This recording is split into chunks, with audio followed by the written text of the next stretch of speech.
Welcome to our meeting.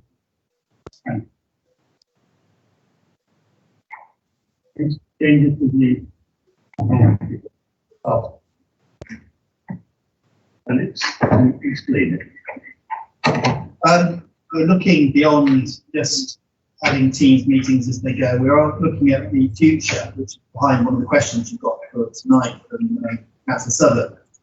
We're just experimenting on whether we do a sort of meeting with some people in the room here and others on Teams, etc. And we've borrowed a piece of kit from somebody, which Daryl, please stop. I can't hear a word you're saying. You're not speaking into the microphone, and it's very, very. It's all being very mixed up. Okay. Who said that? Right. Councillor Southern said that, but please speak more clearly. I couldn't hear a word that you were saying. Good. All right. You're breaking up. Yeah. I'm going to speak slowly. Right. Who's got sound? Get it off. I haven't. Tina, get the sound off. Sorry, we're just trying to get some kit sorted. Right. We're trying an experiment with the software and hardware that we've got. And we're looking forward to how we would hold meetings that aren't just on Teams. So tonight we've got a new piece of kit that we borrowed to see whether it can have people at the meeting here as well as other members dialing in by Teams. And we hope to start addressing some of the issues about having normal council meetings, but with the option of people joining those meetings using Teams. So we've got something in front of us. This is not permanent. It is purely an experiment because we have the opportunity to test it. So hopefully bear with us. We're going to try and speak slowly so that you can pick us up. But the next meeting will be slightly different when you come back in September, because we would brought in a bit more additional kit to add to what we've got now as we learn from what we're doing. Live using it is the best way of learning because your feedback at the end of this meeting or after the meeting will be gratefully received. I hope that explains where we are. But if we are talking too fast or too softly, please let the chairman know.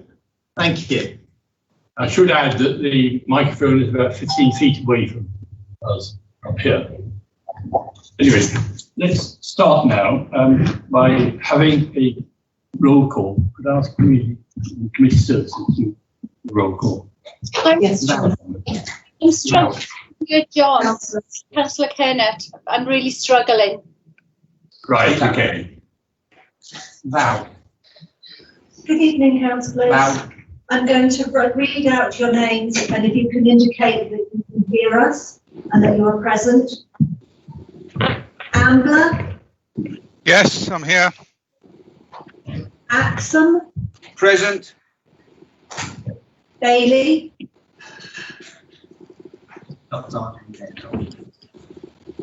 Lewitt. Present. Not a guest. Butler. Present. Clark. Yes, present. Cockerell. Present. Crampton.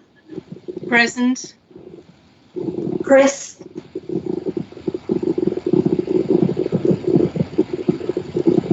Chris.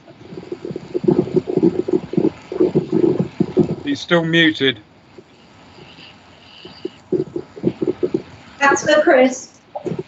He is here. Thank you. Folks. Yes, here. Yes, I'm here.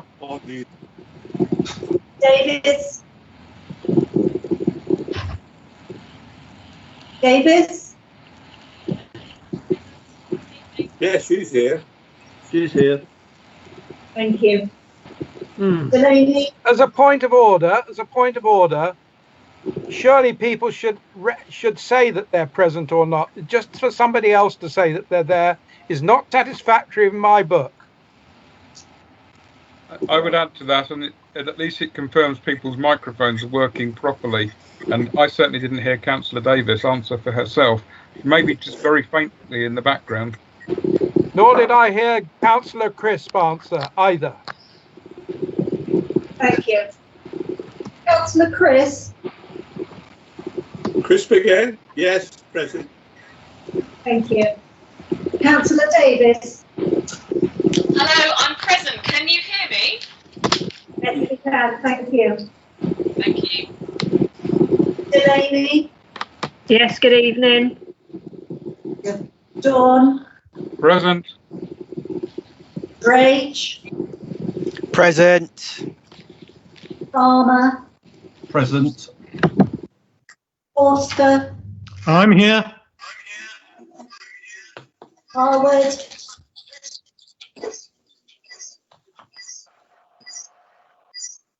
Kennett? Yes. Mel? Yes, I'm here. Sam?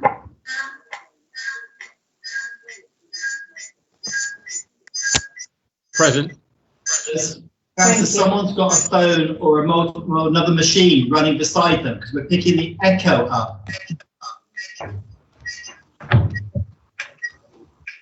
Can you make sure you've got your phones on silent or any other instrument you've got on silent, if that's possible, please?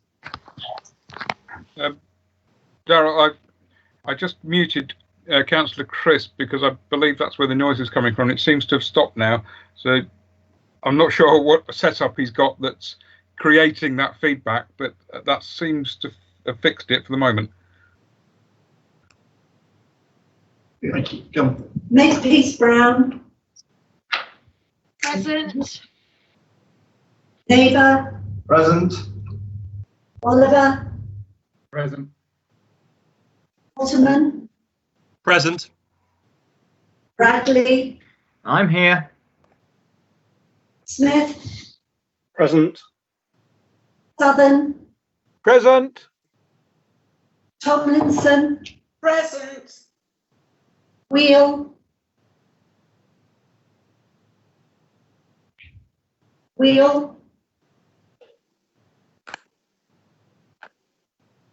Wildsmith?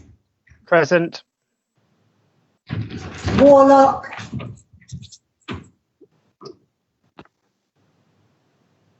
Warlock? Right. Right. Thank you. Right. I would now like to seek council agreement to suspend standing orders 9.3, which refers to show of hands for voting, 22.1, which is standing to speak, and 22.2, which is chairman standing. Can I have well, does anybody object to suspending standing orders? No? Fine.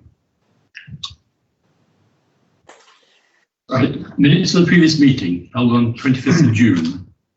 We've all had copies of these. Can I have a proposer and a seconder, please? Proposed, Chairman, proposed. That's a neighbour and seconder. Councillor Makepeace Brown, I'll second. Thank you. Does anyone have any questions on their accuracy? Right, unless anybody objects, I shall sign the minutes.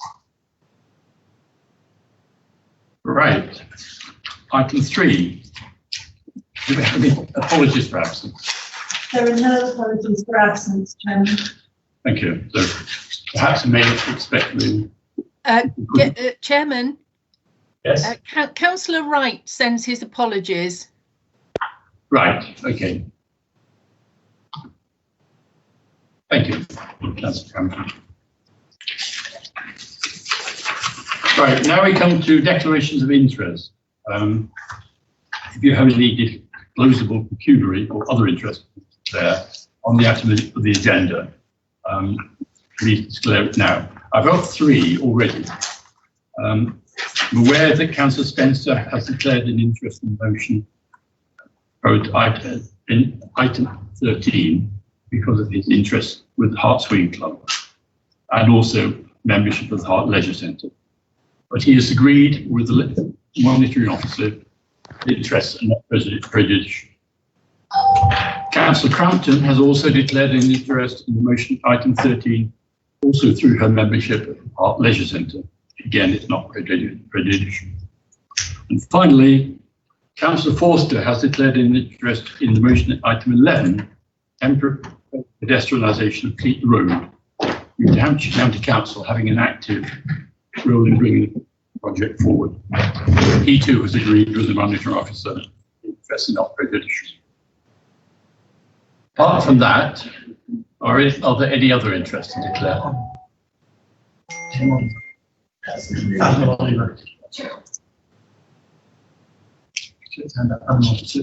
Okay, Councillor Oliver.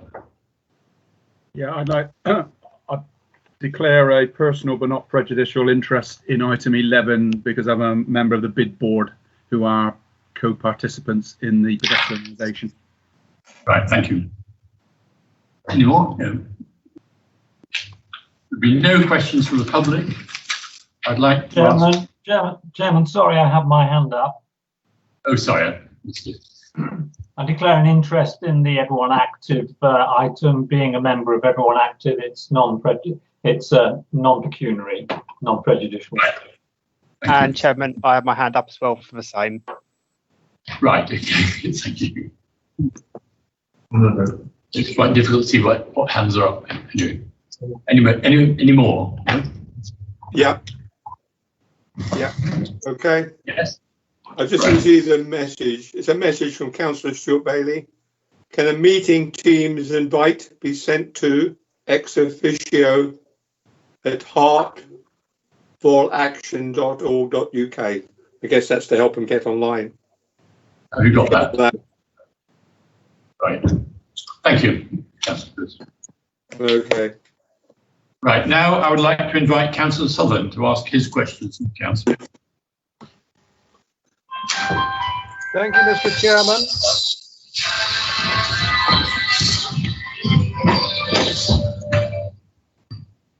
Right, Councillor Sutherland. We as councillors are finding it difficult to do our job without easy access to all officers by telephone and email. With modern technology, all officers working from home clearly have telephones and access to the council's systems. The current system of contact through a single source, such as elections@heart.gov.uk or any other method, merely puts another stage into the process. As this was a temporary measure when COVID-19 arose, and although many officers are taking well-deserved leave, when are councillors going to have direct access to officers in the normal way? That's a neighbour you wish to do. Yeah, thank you, Chair. Thank you for your question, Councillor Sutherland. Many members have welcomed the more organised coordination of the councillor inquiries approach, which we believe has resulted in a speedier and more effective officer response. It's certainly an arrangement that has been supported by all three group leaders. What has been enlightening has been the ability to learn of the extent and depth of member inquiries. But perhaps more importantly, it has demonstrated why there is a need to manage member engagement to ensure that officers are not overloaded temporary measure when COVID with more than the normal service requests. One of the main strengths of the arrangement has been the ability to monitor response times and to ensure that inquiries do not get missed. However, nothing within the arrangement seeks to restrict access to either heads of service or specific case officers, such as those working in planning or environmental health. All officers are still responding to specific casework and can be contacted by both email and telephone in the usual way. However, members must appreciate that if they choose to go direct to an individual case officer, that approach is not directly monitored and cannot be guaranteed the same level of response rate will be achieved. I believe that overall the arrangements have been a success, but they will be kept under review and they can be adjusted in consultation with members. Thank you, Councillor Neighbour. Councillor Southern, you have a supplementary question. I do indeed. I do indeed. I disagree with Councillor Neighbour on just about everything he said, but I understand that all the officers now have been supplied with mobile telephones. Please could all councillors have a list of those numbers so that we can contact them directly? I'm happy to raise that with the chief executives, and subject to consultation with staff, we'll report back on that, Councillor Southern. We have telephone numbers for all of the officers. Well, they're very out of date now, but we have for direct lines. Why can't we have the mobile numbers as well? I see absolutely no reason at all why we shouldn't have them. My understanding is that the landlines, the normal landlines, get patched through to the home. Yes, that's correct, Councillor. But not in my experience, but it obviously hasn't been working very well for me. I have a second question. Yes. With COVID-19 diminishing in Hart, when are the officers going to reoccupy the council offices? The existing arrangements of workstations give nearly all officers about 2 meters of space in each direction, and the offices are large enough to enable this to happen. Councillor Radley, you're going to answer this one? Yes, thank you. So the first point I'd like to highlight is that unlike many councils, Hart has opened its reception and is effectively providing a full suite of services. Service delivery to our residents is being maintained. Site visits, subject to social distancing, have recommenced, and all key officers can be contacted by both email and telephone in the usual way. The need to return to the office is not one that is driven by any service delivery requirement. The officer leadership team is working on future plans for the office and the working environment because suitable workstations are not in place to accommodate intensive reoccupation. One also has to question the value of people travelling to the office just to do all the things which can equally be done well from home. People will come into the office where scheduled face-to-face meetings are going to be productive, but that will not be every day of the working week. This is not because of the need for social distancing, that will hopefully pass, but because we have now experience of the efficiencies of working from home. Thank you, Councillor Radley. Do you have a supplementary? I do indeed, and I totally disagree with that attitude as well. I think it is quite wrong. If you're going to get people properly trained, and if you're going to have the people are not going to be able to build relationships through the computer. It just doesn't work. But my supplementary question is, with the government asking everybody to go back to work in their offices, which they are doing from the 1st of August, and the incidence of COVID-19 in Hart being very low, when are the officers going to be back at their workstation most of the time as a matter of course?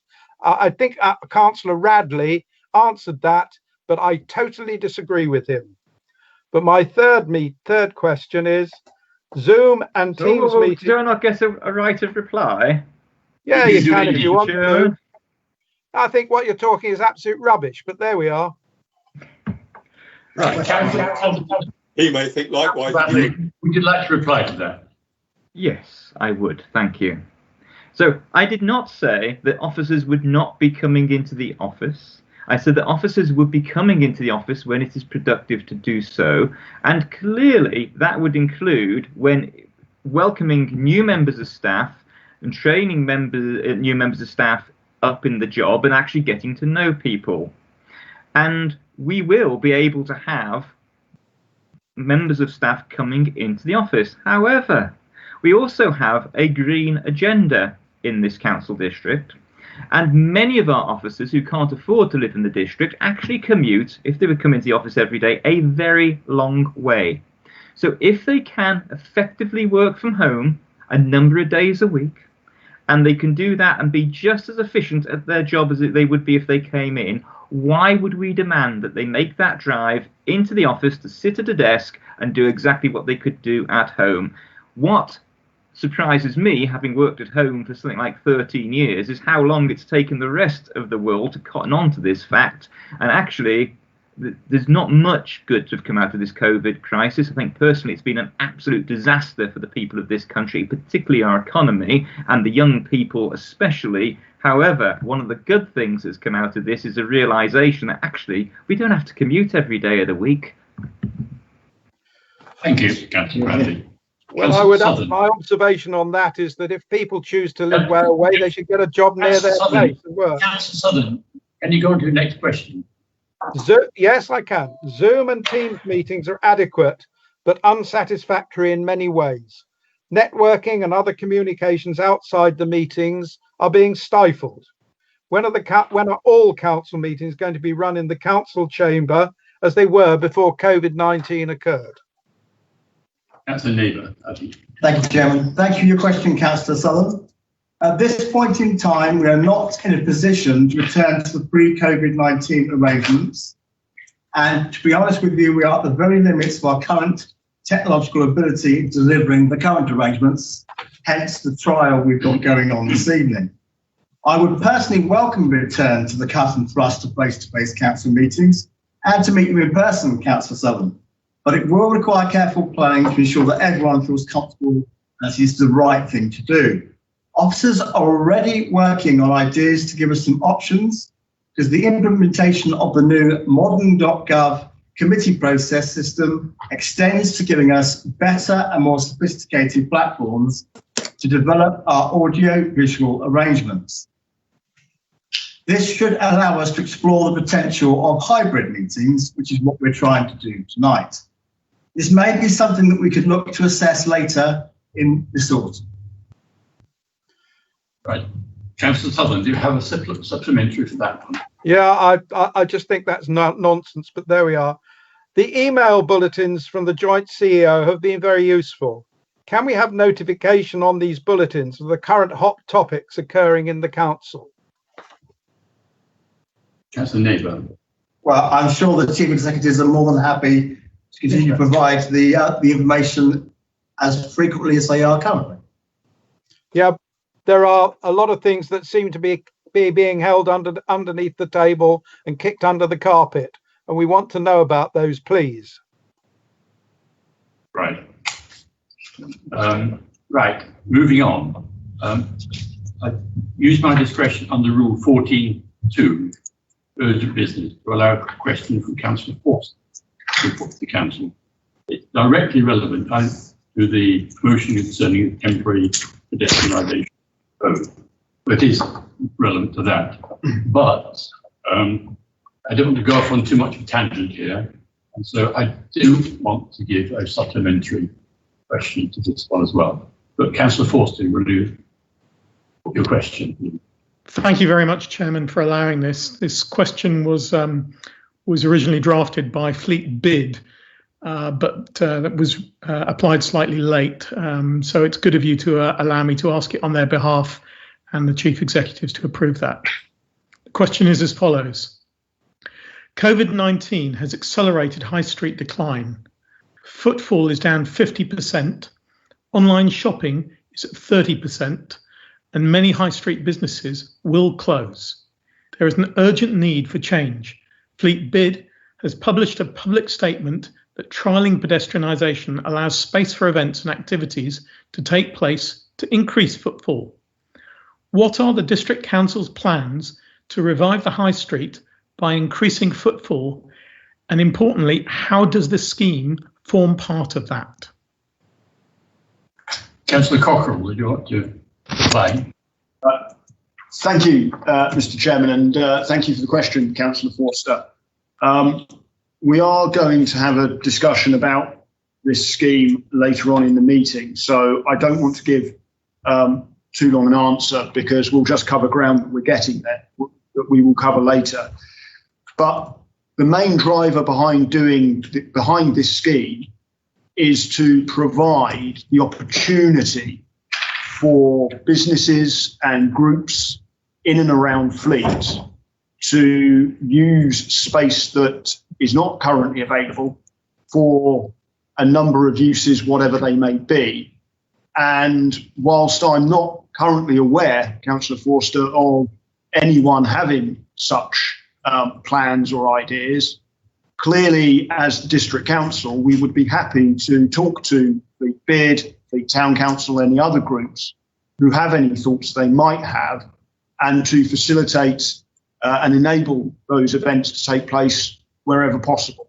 So, as I say, I don't want to go into long details about the scheme because that's covered later, but certainly if you or any other members are aware of any schemes or Fleet BID or Fleet Town Council have any ideas, then please come and talk to us and we will be happy to see what we can do.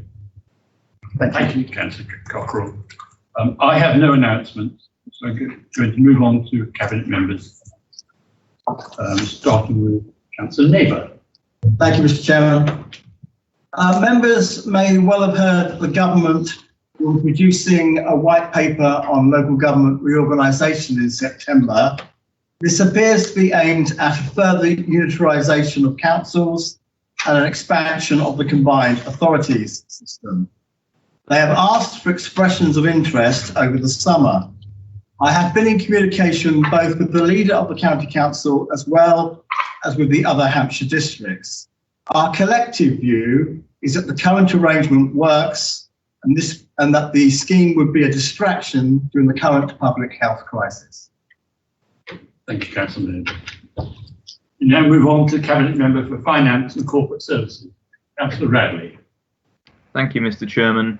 My one announcement is actually relating to the item that we will have as the last item tonight, and just drawing members' attention to the fact that unfortunately we'll have to almost certainly have to hold this in confidential because it's about commercially sensitive information. But I would like to put on record that I think it is important that we take the steps necessary to open the leisure centre so that people of Hart can actually use it. It is so important that people are able to keep fit in the current situation that we are in, and I look forward to us making the right decision and getting that leisure centre open as of tomorrow. Thank you. Thank you, Councillor Radley.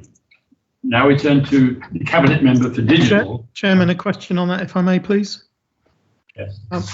Just to ask Councillor Radley, if there is any potential that any of that discussion could be had in non-confidential with just the financial elements in confidential, because it will be of interest to many residents. But if that's not possible, I fully understand. Councillor Radley. Well, given that the matter is completely financial and completely contractual, I don't know how we could have a meaningful debate without straying into those two areas. I do appreciate it is of great importance to members of the public, and they will know if we've got it right when they see the leisure centre opening, forthwith. I can't imagine how you can debate any of the points without touching upon the contractual situation, which is something we would need to keep confidential. The financial side of it too, even alluding to the mechanism we're going to use to bring forward the opening, I would say would arm anybody who understood the mechanisms and the figures in our account, which are publicly available, would actually be able to appreciate the financial circumstances of one of our suppliers. So I don't think we can have that debate in public, unfortunately. I hate having to go into confidential. I'm dead set against it normally, but we do have to respect the financial confidentiality of our partners and suppliers. I rather agree. Now we come on to Cabinet Member for Digital, Vice Chairman of the Council, Councillor Ambler. Thank you, Chairman. And just one item regarding the modern.gov system, which the leader alluded to earlier, which is going to streamline the committee services and hopefully make all our lives a lot easier. Hopefully you all saw the email which I sent out a couple of weeks ago requesting information on the devices you have available, and thank you very much to the members who did respond to Stephen Bennett, who's compiling a list.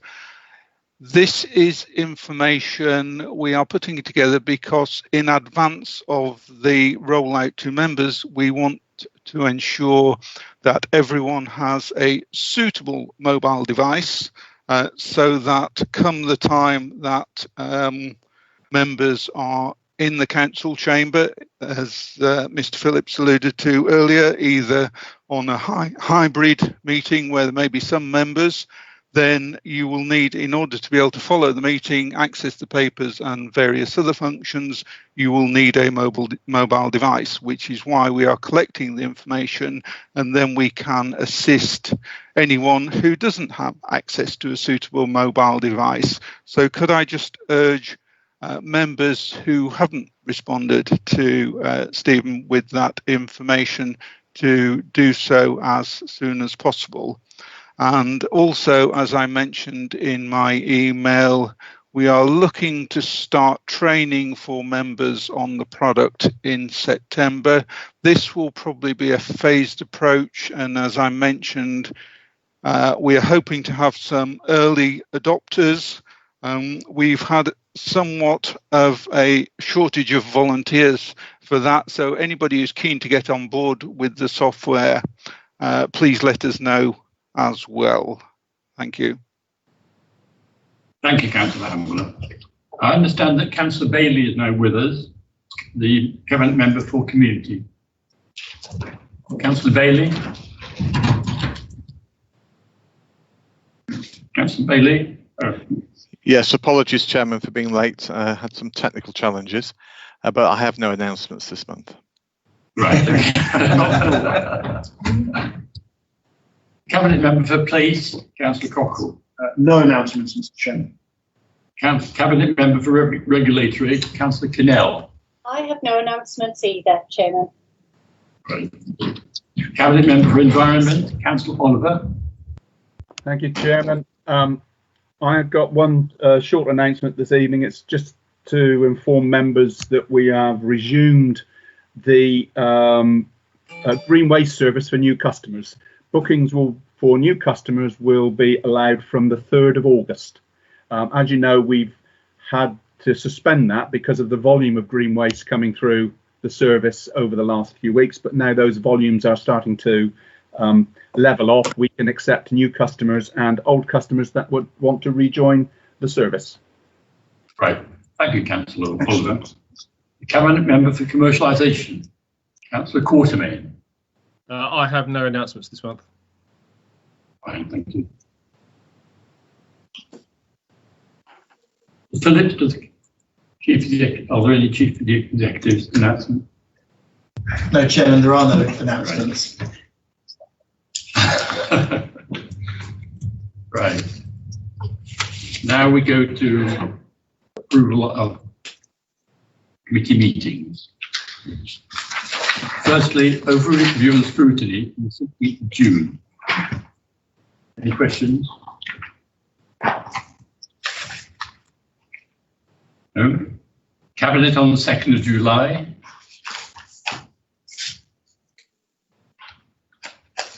Planning Committee on the 8th of July. And overview and scrutiny on the 14th of July.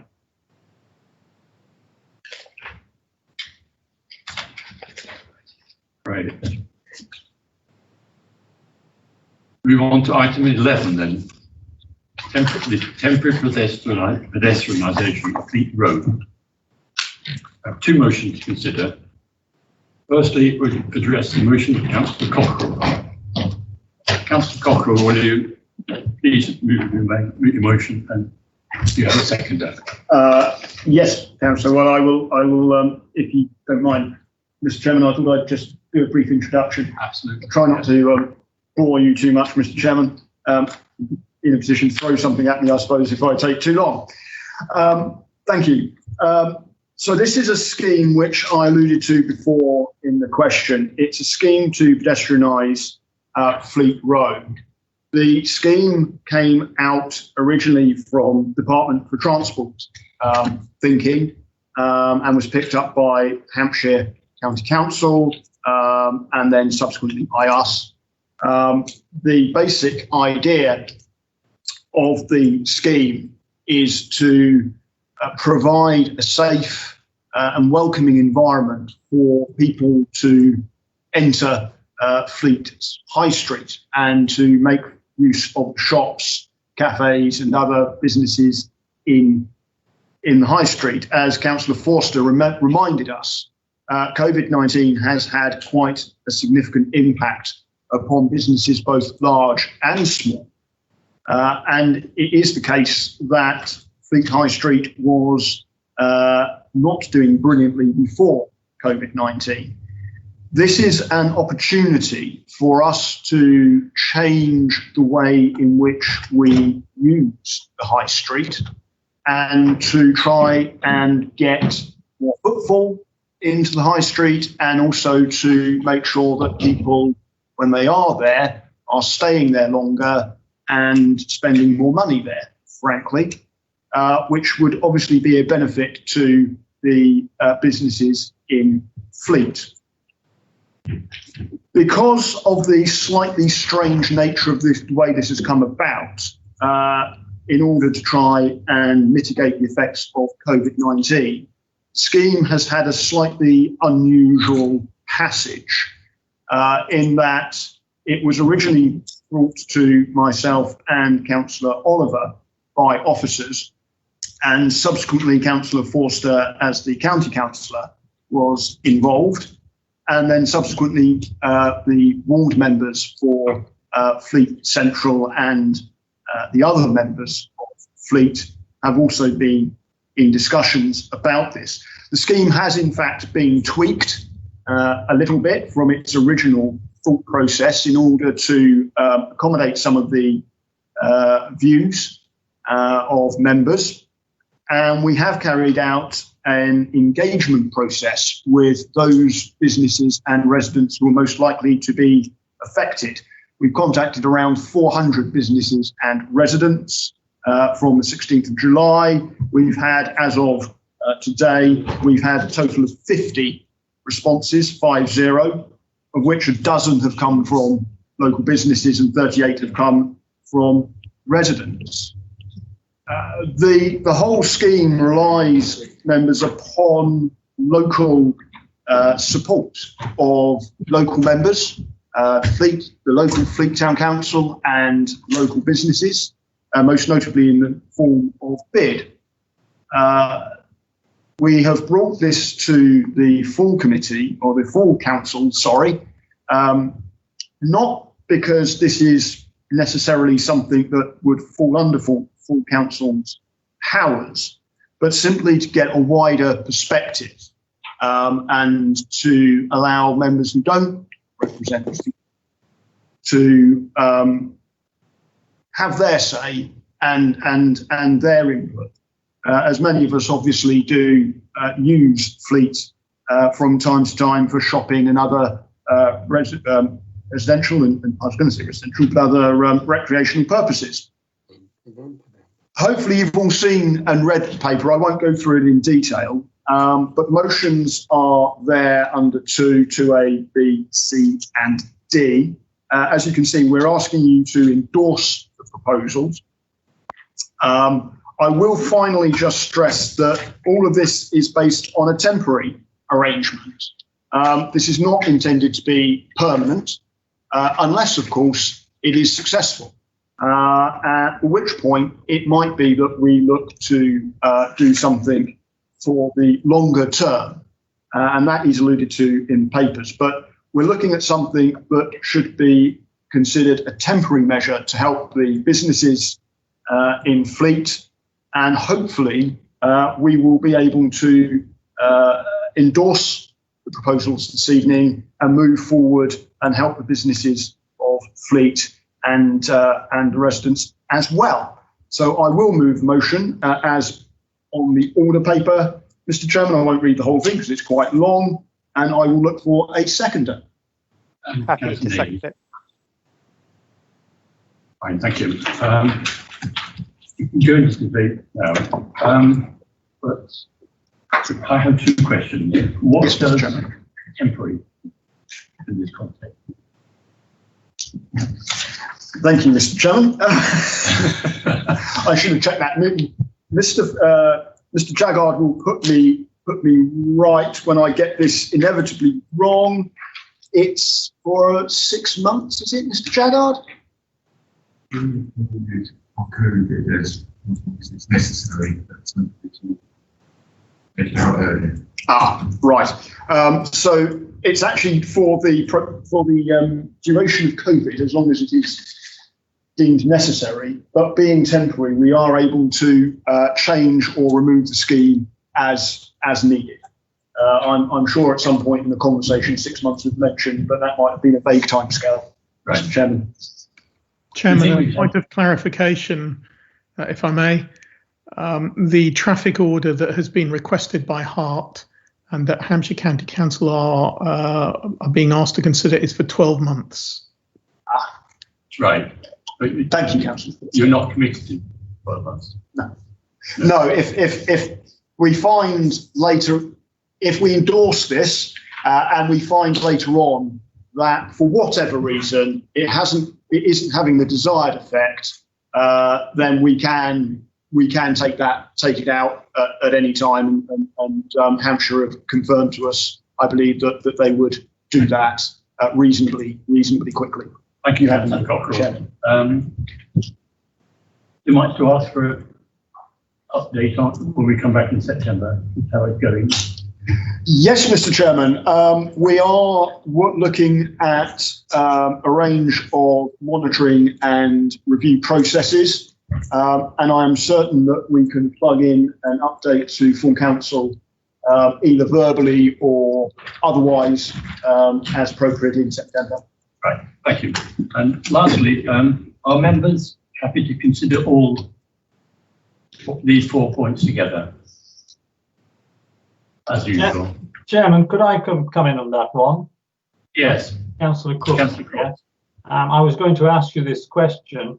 It seems to me that A, B and C are very integrated with each other, but D could actually be implemented without the other three. So perhaps we could consider some kind of separation of voting in case members are not inclined to support A, B and C. They may be inclined to support D. Councillor Cockrell, are you happy to split the first three from the four?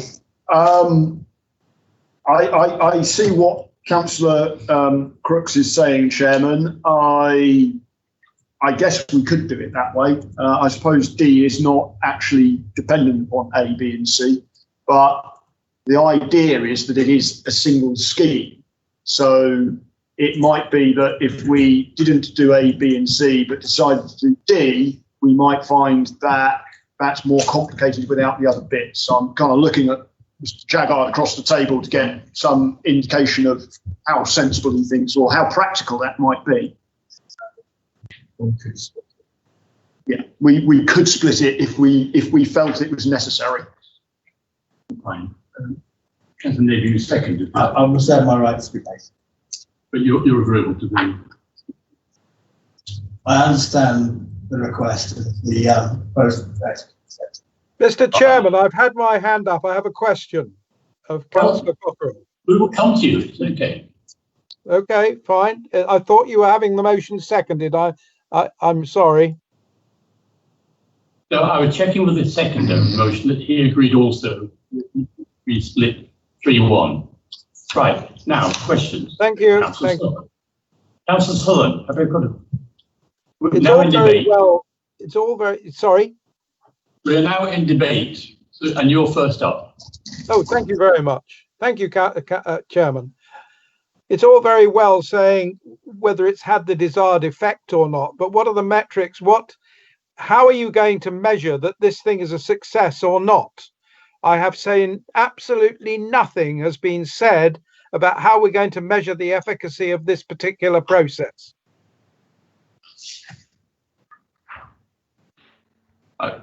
We could pick up these at the end. Yeah. Councillor Cockrell. Councillor Oliver. Councillor Oliver? Yes. Yeah, thank you, Chairman. Sorry, I'm sorry. What happened to my question? I didn't hear, Mr. Chairman. I thought We're in debate. Councillor Cockerell will take the questions at the end. I thought we were, I didn't realise that we were in debate. You did say so, but I thought we were asking questions beforehand. That's what normally happens.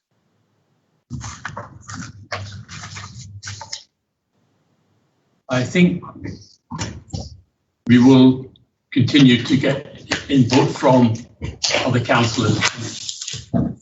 And questions could be answered altogether. Councillor Oliver. Right, so we are in debate then, Chairman. Yes. Okay, thank you very much. In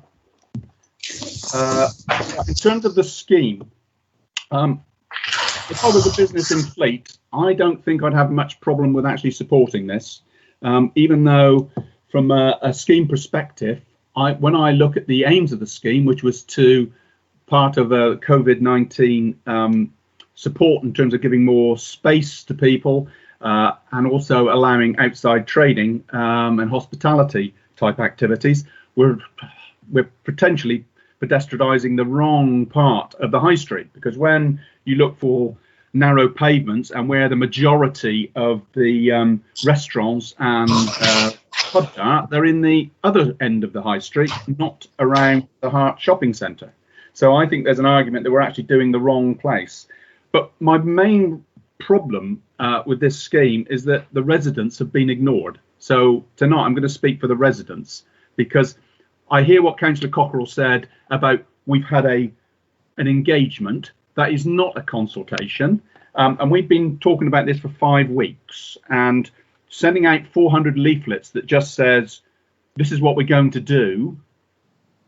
That is not an acceptable consultation. I think residents have a right to actually look at this scheme because it's going to impact them. So from a business perspective, and I'm part of the bid board, I would support this, but from a resident's perspective, I think this is being rushed through, and I'm very disappointed with the scheme that's been put forward by Hampshire County Council. The scheme was almost identical to a scheme as if this was a day closure for Fleet festivities. It's a few signs, no extra lighting, no extra measures, and the only bit of mitigation for residents was a closure of Upper Street, which is something I requested about 10 days ago. Okay, so we spent 5 weeks with Hampshire County Council where they haven't actually improved the scheme. In fact, they've cut it down. The original scheme 5 weeks ago actually had lights controlling the Reading Road South and the Albert Street junction, which is where the vast majority of traffic will be diverted. Until last week, that was in the scheme. And then last week, we found out from Hampshire, we don't have enough data. We'll just suck it and see. You know, and I don't think the residents deserve to just have a scheme which is just put in where we're just going to experiment on them, whatever the aims. Okay, so one of the things I'd like to do is to try to get some metrics in this, and I'll take on board one of Councillor Southern's because I don't see anything in there. And what I would like to do is to raise an amendment to this motion, because for us to be able to amend the scheme, we need data. So I would like to amend this motion to put on a requirement, because I have not heard anything that says Hampshire will do this, only that they might or they could, and we all know what Hampshire are like. Running out of time. Okay, I shall put my motion then, which is to put on Reading Road, on Albert Street, Connaught Road, Clarence Road and Church Road, entry and exit traffic loops that will collect data on the speed and the volume of traffic. So we can actually do changes going forward based on metrics, not on hearsay. So for your convenience, Chairman, I'm going to move this motion and I shall put it on chat so you can see it. Right. And is there a seconder to Councillor Oliver's motion amendment? For members, it's on your chat now, so you can go and look at the amendment to the motion. Chairman, Councillor Makepeace-Brown, I would second that. Right, thank you, Councillor Brown.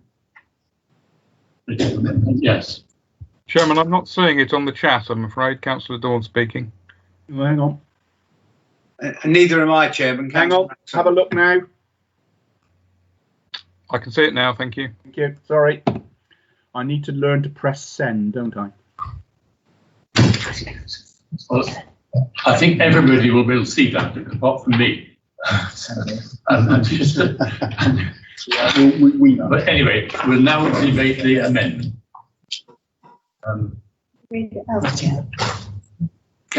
Councillor Cockrell, I can see your hand up. Thank you, Chairman, mainly because I'm right in front of you. Well, if members have got their papers, either physical or electronic, to hand, and they go to paragraph 4.15 of the report, which discusses the measures in which we will be measuring this, you will see that it says, in terms of traffic impacts, as referred to earlier, this would be monitored, including the use of speed and traffic volume sensors. It is proposed to feed back after the first 3 weeks, and then every 3 weeks after that. While it may be early to see the full impact after the first 3 weeks, this is considered important to assess the impact on traffic. In other words, Councillor Oliver, it's there as you've requested. So your motion is of no use because we've already had the conversation with the officers, as you know, and they've taken it on board. So I'm afraid I can't support that amendment because it doesn't actually add anything to what we're already doing. Thank you, Chairman. Chairman, can I come back on that? No. Councillor Radley. All right. Okay, thanks. So just to point out, I'm speaking to the amendment. I reserve my right to speak to the main motion later. I think it's very important that we actually make this distinction and call it out. Later in this discussion, I will be explaining why I cannot support this scheme.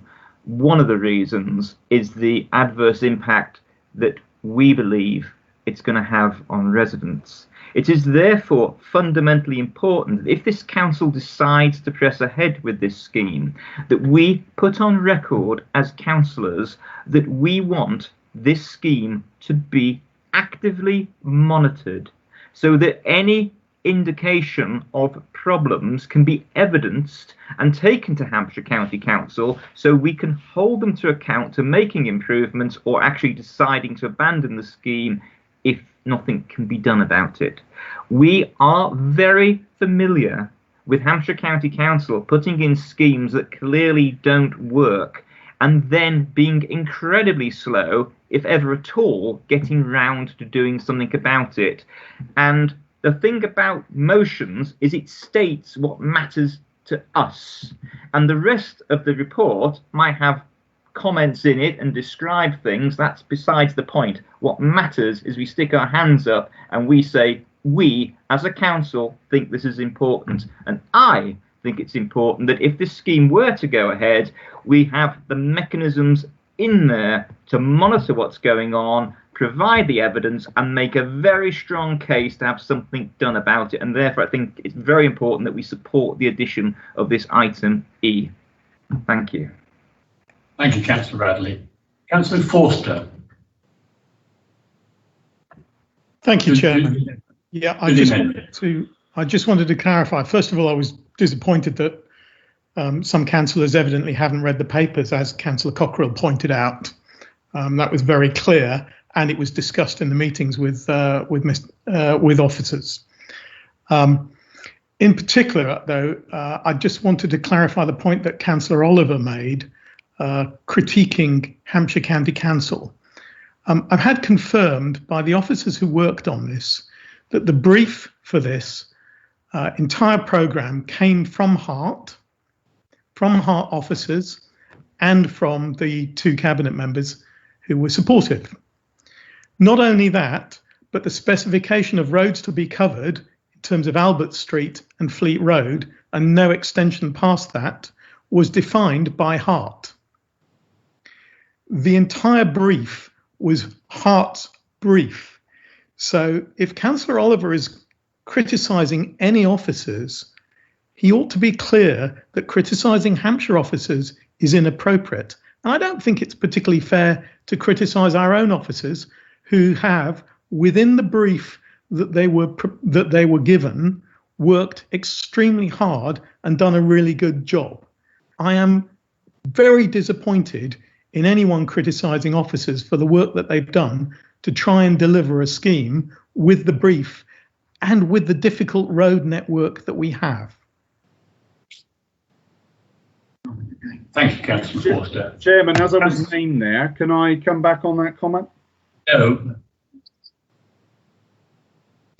Let me take Councillor Smith first. Councillor Smith. Thank you, Chairman. I just wanted to check, this is about the amendment to the motion. It talks about monitoring in the first week, but surely you need some baseline before the roads are closed, otherwise you don't have anything to compare against.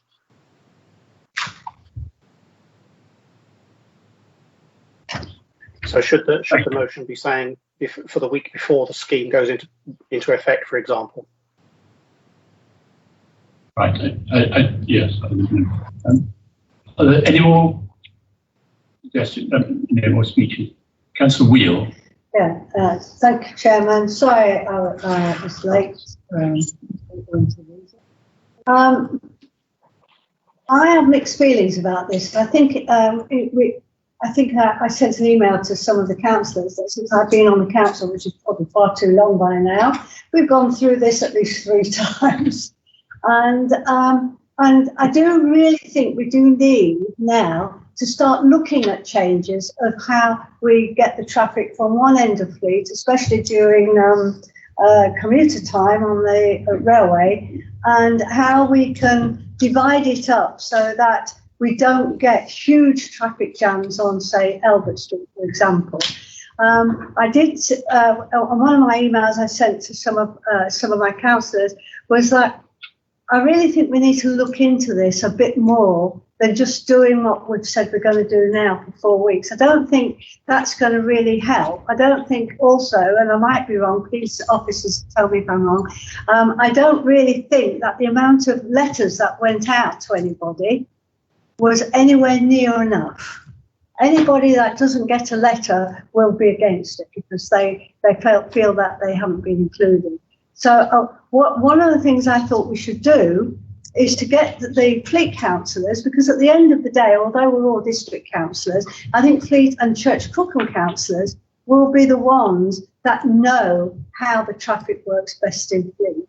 And I actually think we should have an emergency quick meeting with the Fleet members and the Church Crookham members and work out together where there are flaws in this and where we could improve it.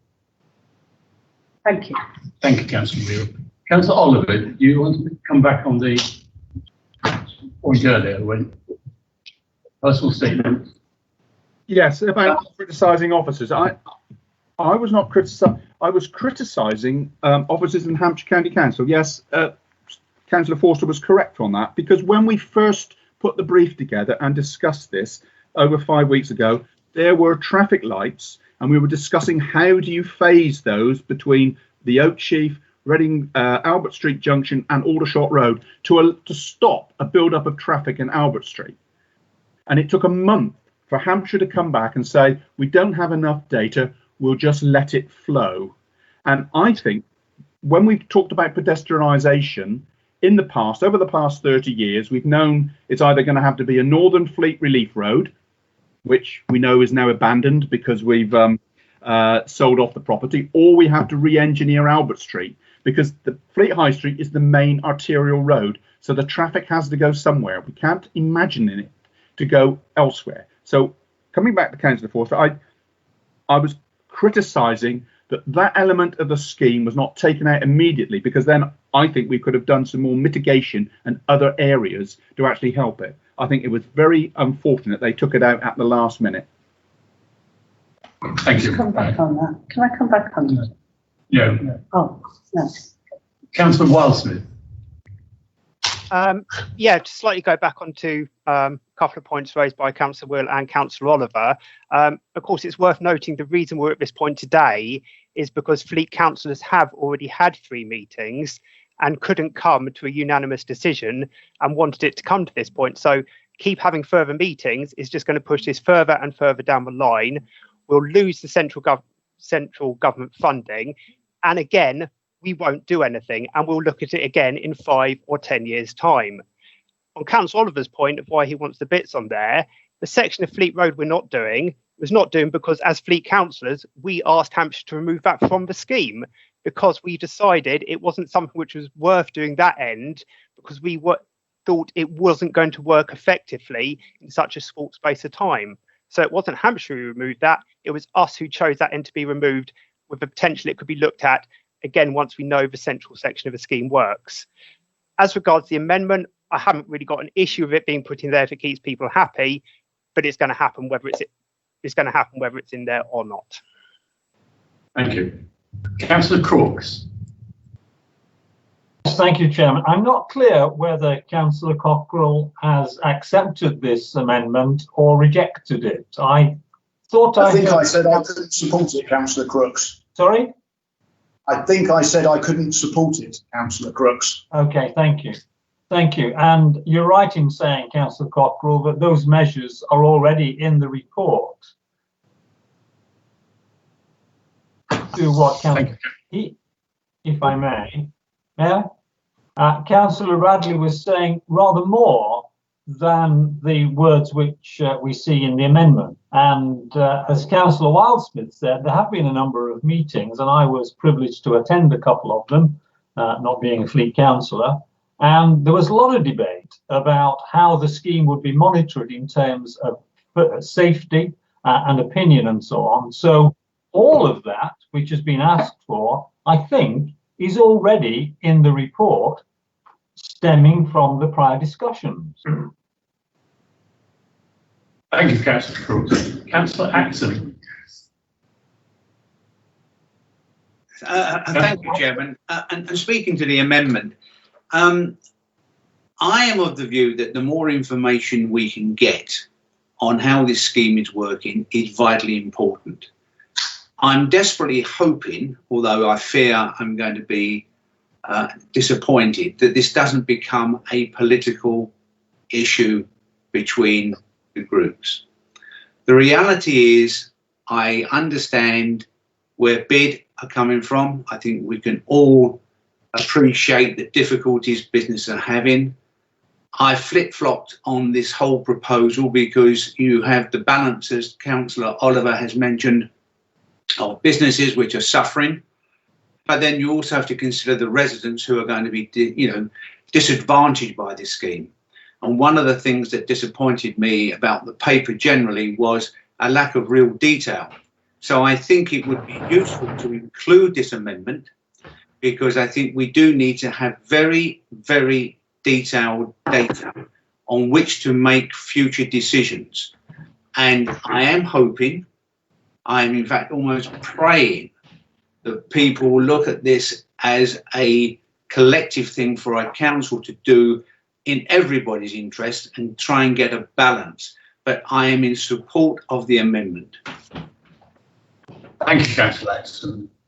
Councillor Neighbour. Thank you, Chairman. Normally when you have an amendment, it's supposed to improve the motion. I suppose as it brings attention to 4.15, that is the attempt of people that have moved the amendment. I'm not convinced they're going to vote for their own amendment and contributions they've made. At the end of the day, this has been a quick process because we were reliant on the grant to facilitate implementation.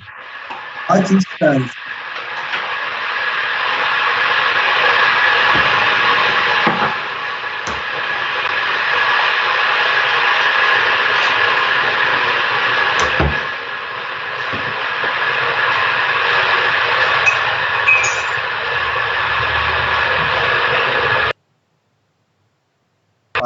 I apologise, you've all been muted, but the feedback was very bad.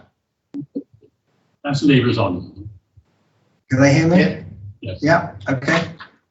I've lost my thread, so I apologise. I don't actually feel strongly whether this amendment gets through or not as a second of the original motion. It might add some clarification over parts of the report, but any delay that comes as a result of it would not be in the interests of financing the project. That would be the Right. Thank you, Councillor Naylor. No more people wishing to speak. Let's to speak twice. Sorry? Can you speak? If On the amendment. Yeah, Chairman, I've got my hand up. It's Councillor Makepeace Brown. Sorry, I hadn't noticed you. Go on, Councillor Makepeace Yeah, Brown.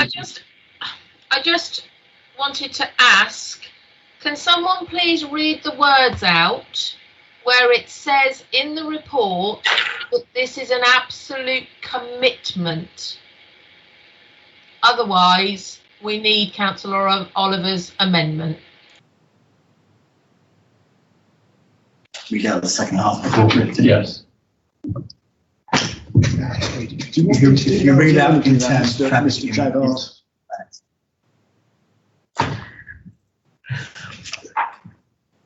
As part of the report, confirm as an monitoring gets set up in the report. It could do, but it's in there already. It's 4:15, isn't it? When you need an answer, so all we can do is reiterate what Paul says rather than terms of. Right, sorry, I was just trying to work out who was going to answer the question, Councillor Makepeace Brown. I guess it's fallen to me. So the question is there a commitment? The answer is it's in 4.15. In terms of the traffic impacts, as referred to earlier in the report, this would be monitored, including the use of speed and traffic volume sensors. It is proposed to feedback after the first 3 weeks and then every 3 weeks after that. And while it may be early to see the full economic impact after the first 3 weeks, it is considered important to assess the impact on traffic. I don't know how clearer you can be. The amendment doesn't make it any clearer. It just says we're going to agree to do what's in the report. You know, what else do you want amended? Mr. Chairman, that's about all I can say on that. Okay. No more people wishing to speak. So yes. Chairman. Yes. Who is that? Alan. Yes. How can he speak? You've spoken on. Yeah. No right to reply, I'm afraid. An amendment. It's an amendment. Oh, okay. So we go to the.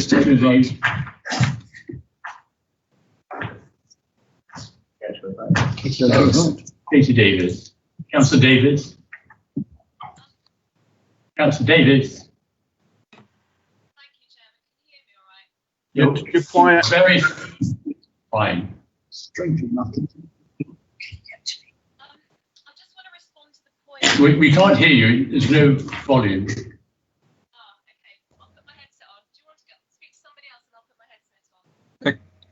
Councillor Davis, you're very, very faint. You can just about hear you, but not clearly, I'm afraid. I think she's suggesting we let somebody else speak while she sorts out her microphone. They teach us to listen at D2.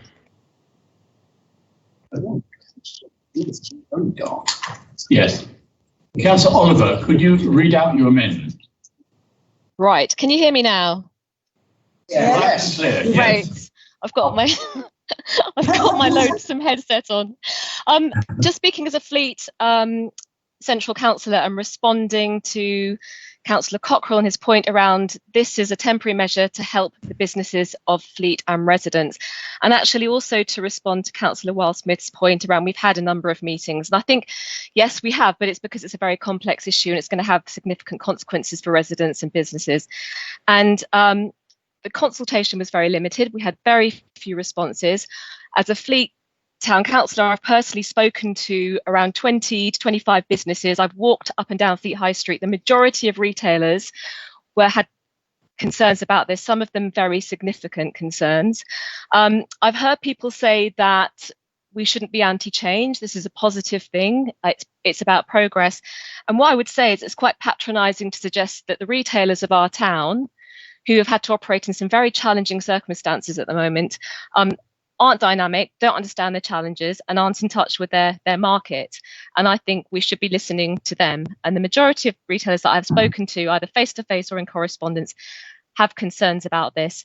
I also represent residents, and I can't see any positive outcome for residents with this pedestrianisation scheme. So those are the points I just wanted to make on behalf of the retailers and residents that I've actually spoken to over the last couple of weeks. Thank you. Right, thank you, Councillor David. No more comments? Right, we'll vote on the amendment. Can you read it out? Chairman, Yeah. Chairman, can I ask for a recorded vote on this and every other vote on this motion, please? 5 people. Yeah, So- I agree with that. Yeah. So, Yeah. Chairman, do you want me to read out the Yes, let's just sort out whether it's going to be recorded vote, but then I'll ask you to read it. Councillor Wildsmith, 1, 2, Cockrell, 3, Councillor Neighbour. That's good. Yes, please. I'll support that. Councillor Bell. Right, okay, 5. We got our 5. Right, now Councillor Oliver, would you like to read out the amendment again? Chairman? This amendment to the main motion, we'll title it E. Members require the installation of entry and exit traffic loops, volume and speed during week 1 of the traffic diversion for Church Road, Albert Street, Clarence Road and Connaught Road to determine future mitigation actions. Right, thank you. Can I have... I'll second that. It's already been seconded. Oh, it has? Yeah. Right. I'm still asleep. That's when you can. Could I ask you to conduct the recorded vote, please? Yes, Chairman. Councillors, please indicate whether you are for or against. Ambler, For. Axon, For. Bailey, Against. Dewitt, Against. Butler, For. Clark, For. Cockrell, Abstain. Crampton, For. Chris,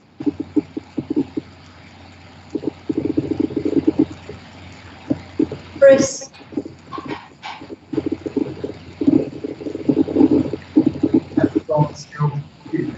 You're still muted, Councillor Chris.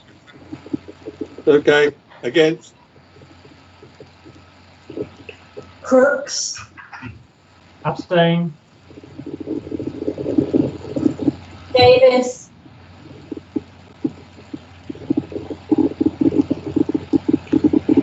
Davis, She dropped out of the meeting. I've just had to readmit her. You might want to come back to her. thank you. Onto the toilet. Back again. Talking about me. Apologies. Davis, Sorry, I dropped out, so I missed where we are in the meeting. What are we voting for? Is this Councillor Oliver's amendment? Yes. Okay, 4. thank you. Delaney, For. Dawn, Abstain. Drage, Against. Farmer, Abstain.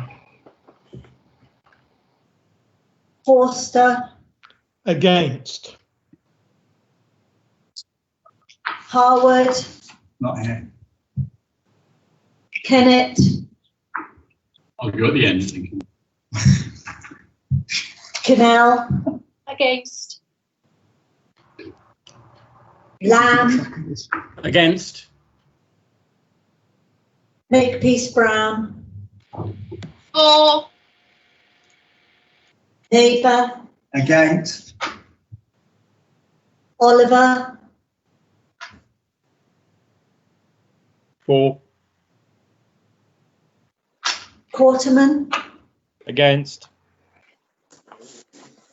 Bradley, Safety measures absolutely matter, so of course I'm for it. How could you be against it? Smith, Abstain. Southern, For. Tomlinson,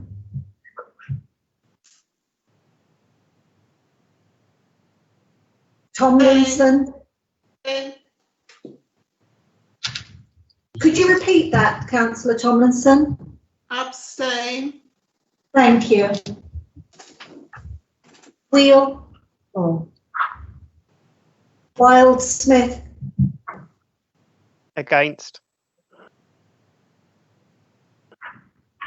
Warlock, Wright.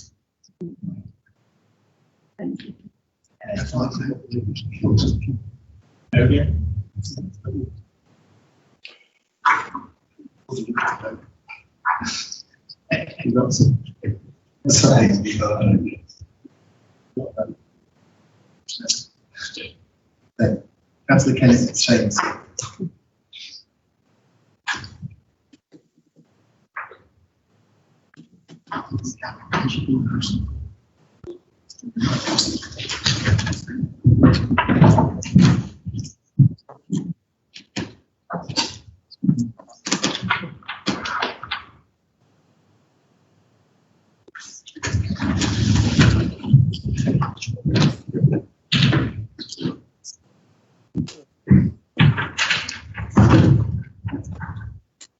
The results of the amendments were 12 for, 10 against, and 7 abstentions. So the motion is carried. Motion carried. And now revert back to the administration.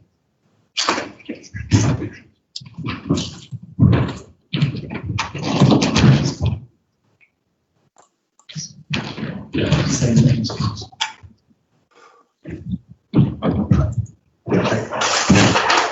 Got some people.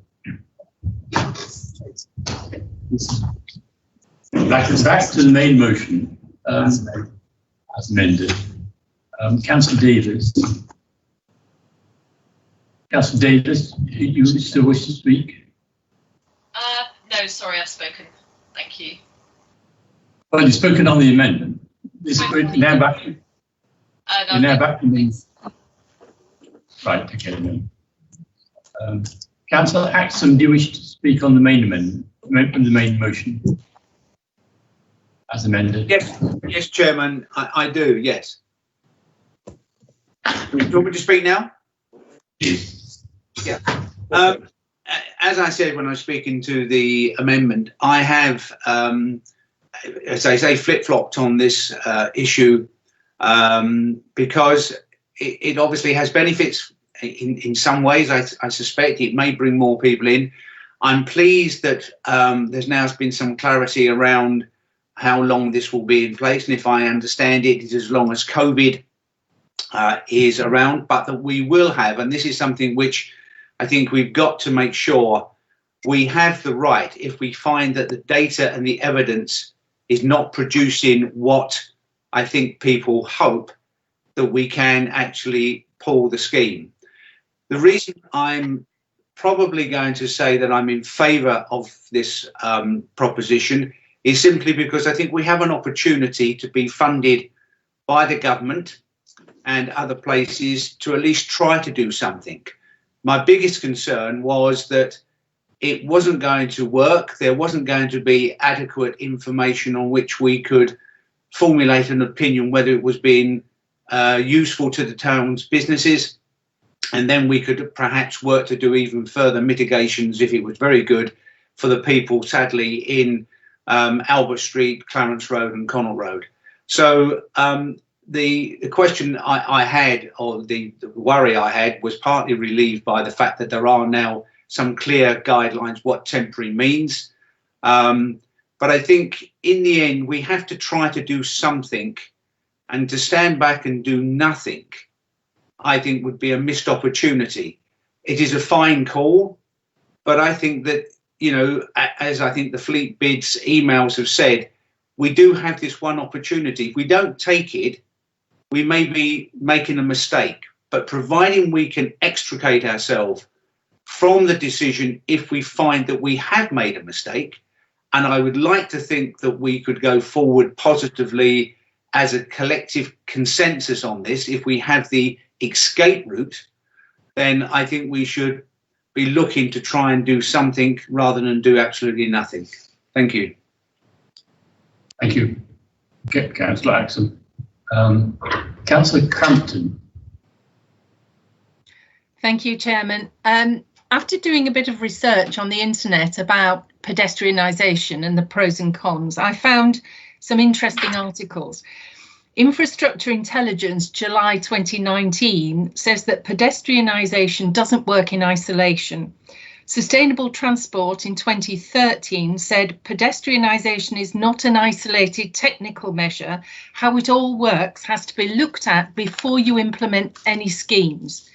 There has been no technical evaluation of what is being proposed in any really meaningful sense, and therefore I don't think that this will work from a traffic management point of view.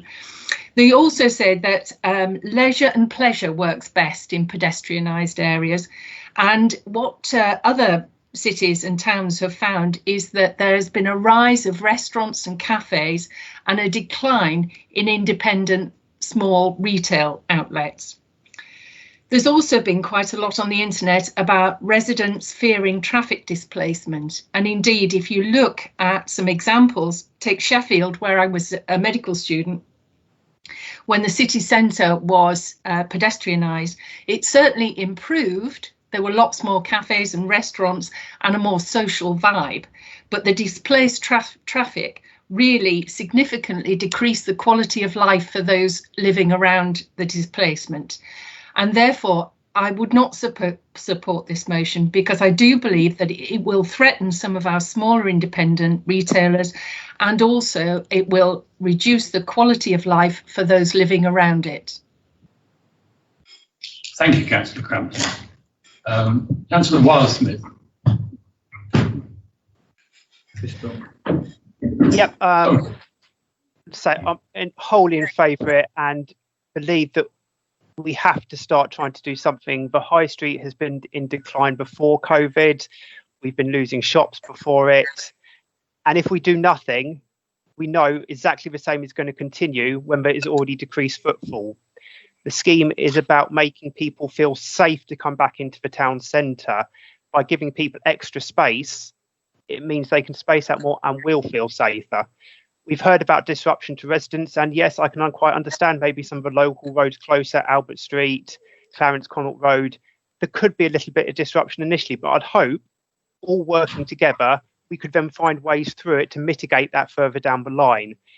But we have to remember that Fleet, Church Crookham, and people who come from across the district use Fleet don't all live in those three roads. There are a small number of roads compared to the whole area. We've looked at trying to do, we've always talked about doing things for Fleet, to improve Fleet, to give the businesses a chance for a long time. If we don't do this, my fear is that we're going to be a year down the line and we won't have done anything.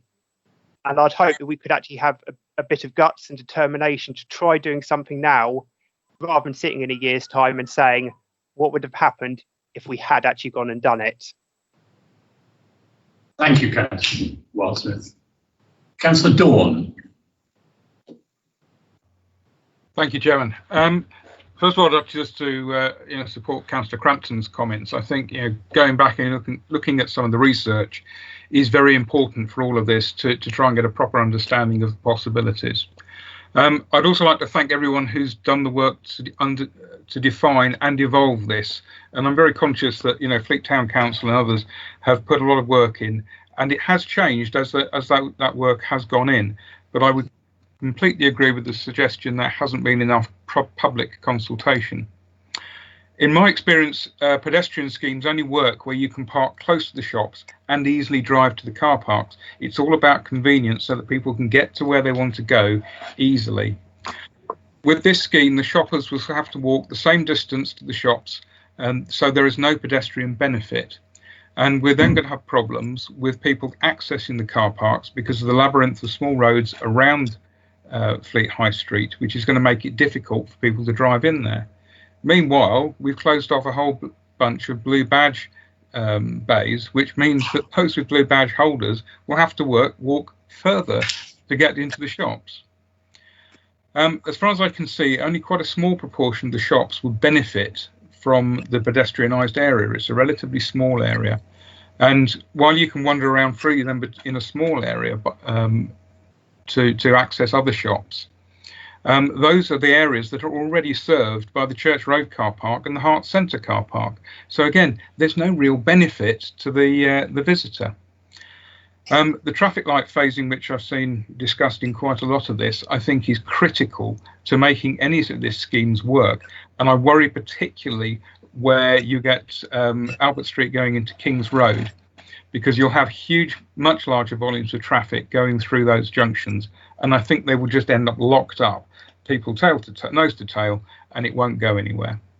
You'll get a similar problem on Albert Street, particularly as you start to try and drive buses along, and where things are blocked up or people are queuing, the bus won't get past, and again, the traffic will lock. In terms of the reporting and monitoring cycle, I think 3 weeks is far too long.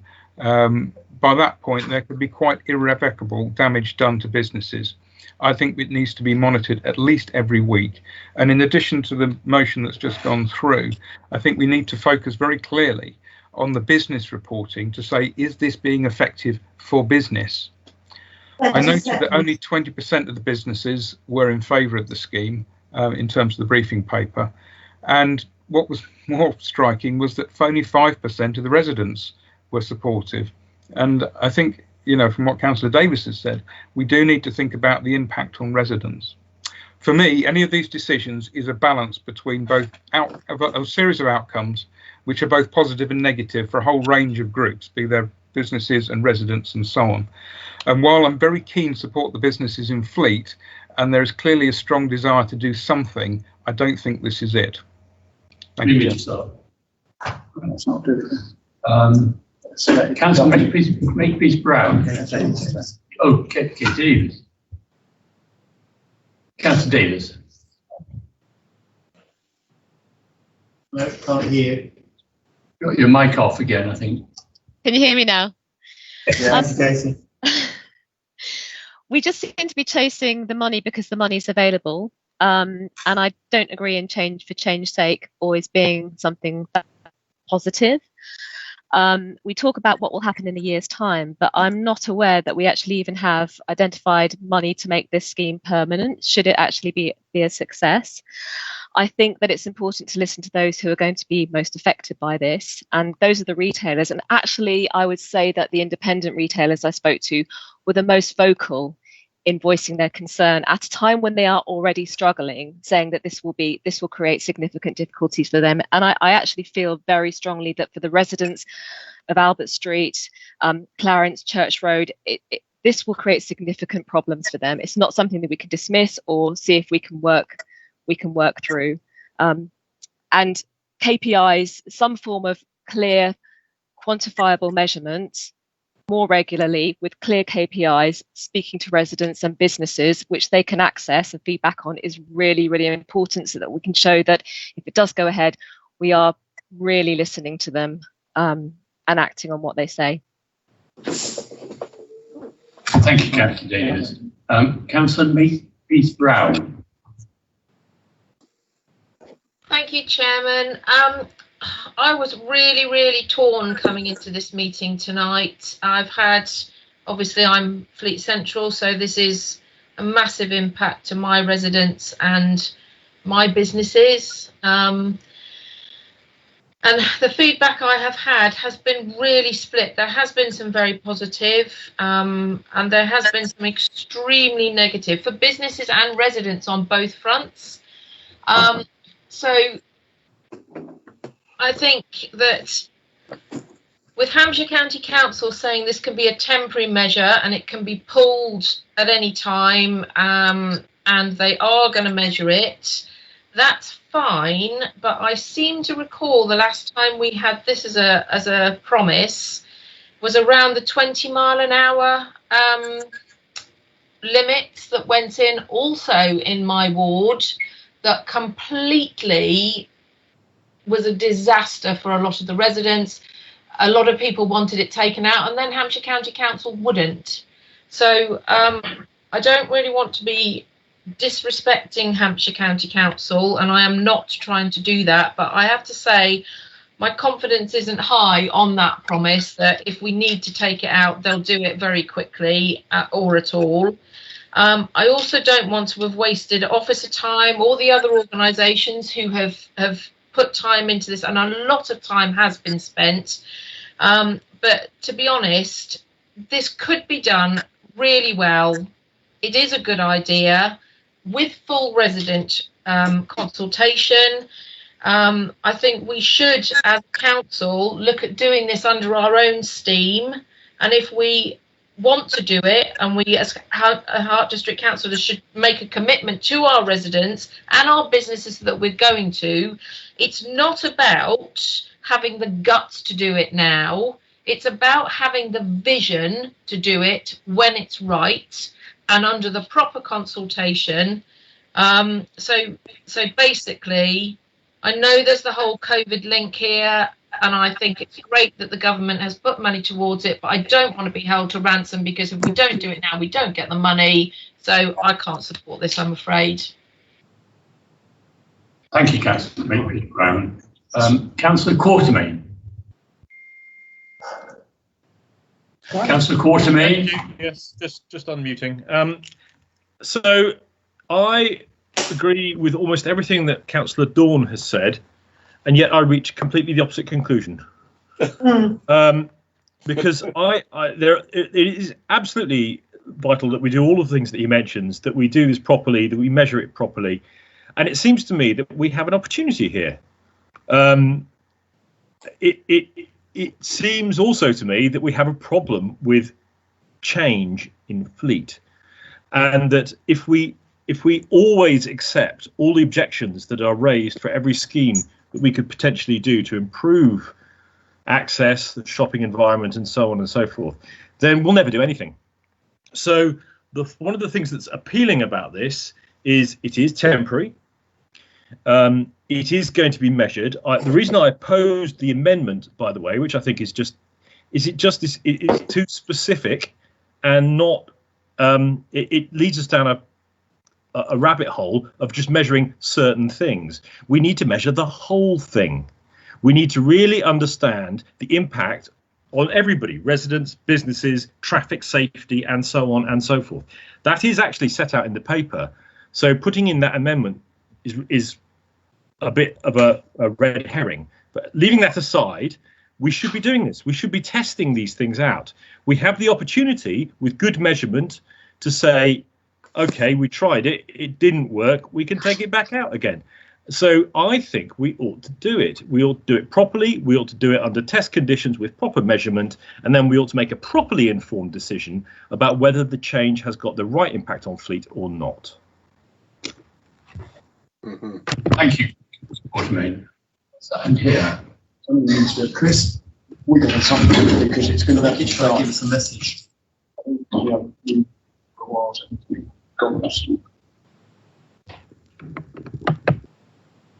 We're just about to cut ourselves off. We're running that way. It's a technical patient. That's because it's me. That's it. There we go. Sorry for this interruption. Councillor Wheel. All right. Oh, thank you.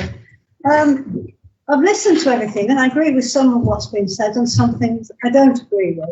I think one of the things that's happening at the moment is people, because they're not getting into shops and things, are doing everything online. Now, I've never bought anything online until this last few weeks, and now I'm buying everything online and realise what I've been missing out over the past. I don't think that the retailers are going to, unless they're specialised, odd specialised one, like men's clothes shop or something, I don't think they're going to get back the custom they think they're going to get back. and it will be blamed on closing the high street and doing it different, which I don't think is right. So I've spoken to quite a few people on my street in Pontail, and I was quite surprised that how many people said, well, we don't all go down Albert Street because there's 4 streets in parallel with each other, and we go down the one that is taking us closer to where we want to go. So going to Redfields or whatever like that. So I think one of the things we've got to look at is I don't personally think that retail is going to come back the way it was. I really don't. And I think what we've got to do is to start encouraging other businesses. I mean, I've been in Fleet for God knows how long. Oh, I shouldn't say that, should I? But anyway, I would never have said there'd be a dentist on the high street. I've never said there'd be other kinds of things, but they're going to come onto the high street, you know, crocodiles, all this kind of thing, because people aren't going to be shopping, doing retail. So these shops will go empty, and we've got to now look and encourage other businesses to come in. So if I came in to go to the dentist, then I'd go to Waitrose or Sainsbury's or whatever.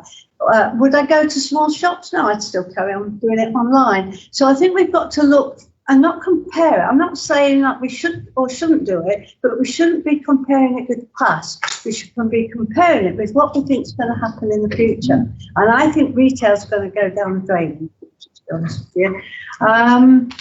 What else did I put down? Juice shops. Yeah, the other thing we're very lucky that we actually do have 4 options of avoiding the high street. Now, oh, sorry. I have to be quick. I remember when I put the 20 mile an hour scheme in Pontail, and a lot of older councils will remember that. I got absolutely slaughtered. It's a wonder I got re-elected. But to be honest with you, everybody now thinks it's a good idea. 20 miles an hour on those roads are perfect for a town that's got houses and children and everything next to it. So I really think we've got to be very careful about this, and I don't think it's going to taking it off the high street is going to make much difference. Thank you very much, Councillor Wheeler. Councillor Never. Yeah, thank you, Chairman. So I'm going to speak as someone who actually works in retail, luckily for everyone in a neighbouring town, not in the district. And what I'm going to say is that any activity to improve social distancing and improving public safety should be applauded. Retail is really struggling. Footfall is down by roughly 2/3 in your average market town. It certainly is in the town I work in. And we need, as a council, to encourage the confidence of our residents that our retail centres are a safe option for their commerce. And I actually believe this scheme is a good attempt to start that, but live though on a temporary basis. The information gleaned can inform a later, potentially more permanent solution. I accept it's not a silver bullet, but it is a viable temporary measure which we can build on. That reason I support the motion. Thank you, Councillor Davis. Councillor Davis. Thank you. I'll just make the point very, very quickly that no one who is voting against this scheme is against change. And on behalf of our retailers, many of whom are very adaptable and many of whom have actually got online platforms operating already simultaneously with their shop units, we're not against change. It's about weighing up the pros and cons at a difficult time and coming to the conclusion that actually this isn't the best thing for Fleet, that every town is different. I've heard a lot of people who know Fleet very well say that Fleet is not a dwell town, it's a shop and drop kind of town. And actually in all my years living in Fleet, I have never heard anyone say that the problem with the Fleet shops and lack of footfall is due to the traffic going through it. It might be because of the nature and variety of the shops, but it's not because of the traffic. But I really do want to make the point, our retailers and the residents who will be affected by this aren't against change. I think they just know their area very, very well and can see the impact that this will have. Thank you. Point of order, Chairman, please. That was an error of the chair that should have spoken twice, but there you got away with it. Thank you. Thank you for that. Point of order, please, Mr. Chairman. Yes. Councillor Davies has spoken twice. I've put on chat that I would like to speak. I've had my hand up, and yet I still haven't been called. No, we're along the list. The same position. Right. Councillor Delaney. Thank you, Chairman. I'm not going to repeat all the things that have been said previously. Fleet, we're not against change, not against pedestrianisation, but I don't think Fleet wants something that's just 4 weeks in the making and suck it and see. I don't think that's right. Our residents have been telling us it's not right. The retailers have been telling us it's not right. And I think at this point in time, I won't be voting for this. Councillor Delaney. Councillor Radley. Don't you want to put one of the grumpy old men first? I'm happy to wait, Mr. Chairman. When I listen to retailers telling me and anyone else who will listen to them that this is going to be an absolute disaster for their business, given that I'm not in retail, I am not so arrogant as to ignore them. They have been in business for decades. In one case, they've been in business for over 100 years.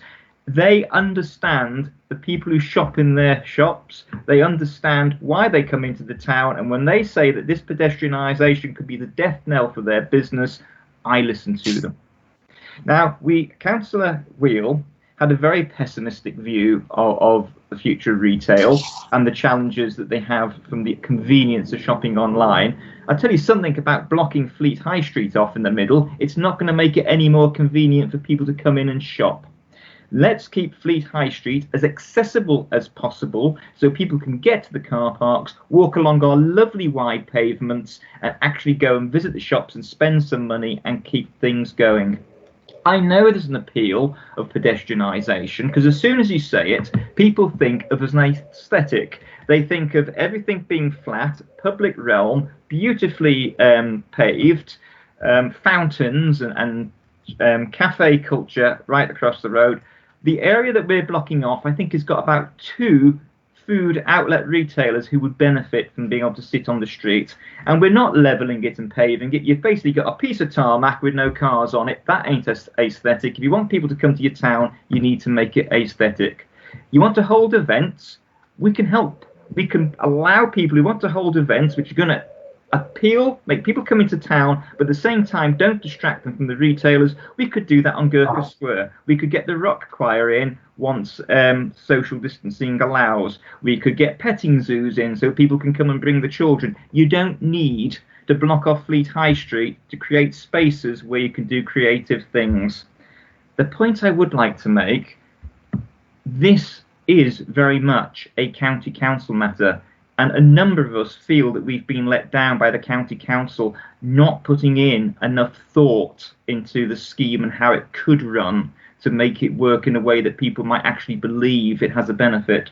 And I would like to hear what Councillor Forster thinks about this, because members of the public often say to me, have I noticed how Councillor Forster kind of abstains on a lot of subjects and sits on the fence? I think if he is the county councillor, he has to come out right and say whether he supports this or not and why. And I look forward to that explanation.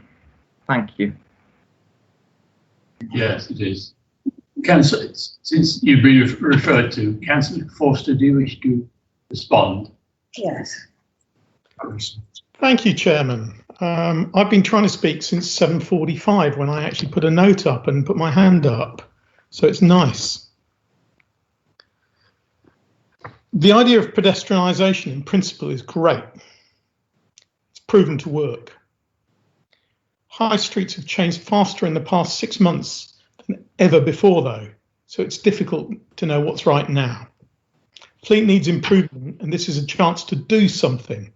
Nationally, there's been a 25% reduction in stores in the last 2 to 3 years, and it's forecast that will accelerate. The Cabinet here has pretty much done nothing except argue within itself.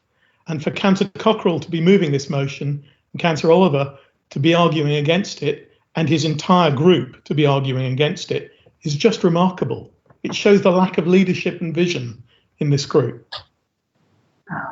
If we do nothing, a number of high street shops may fail, according to independent reports.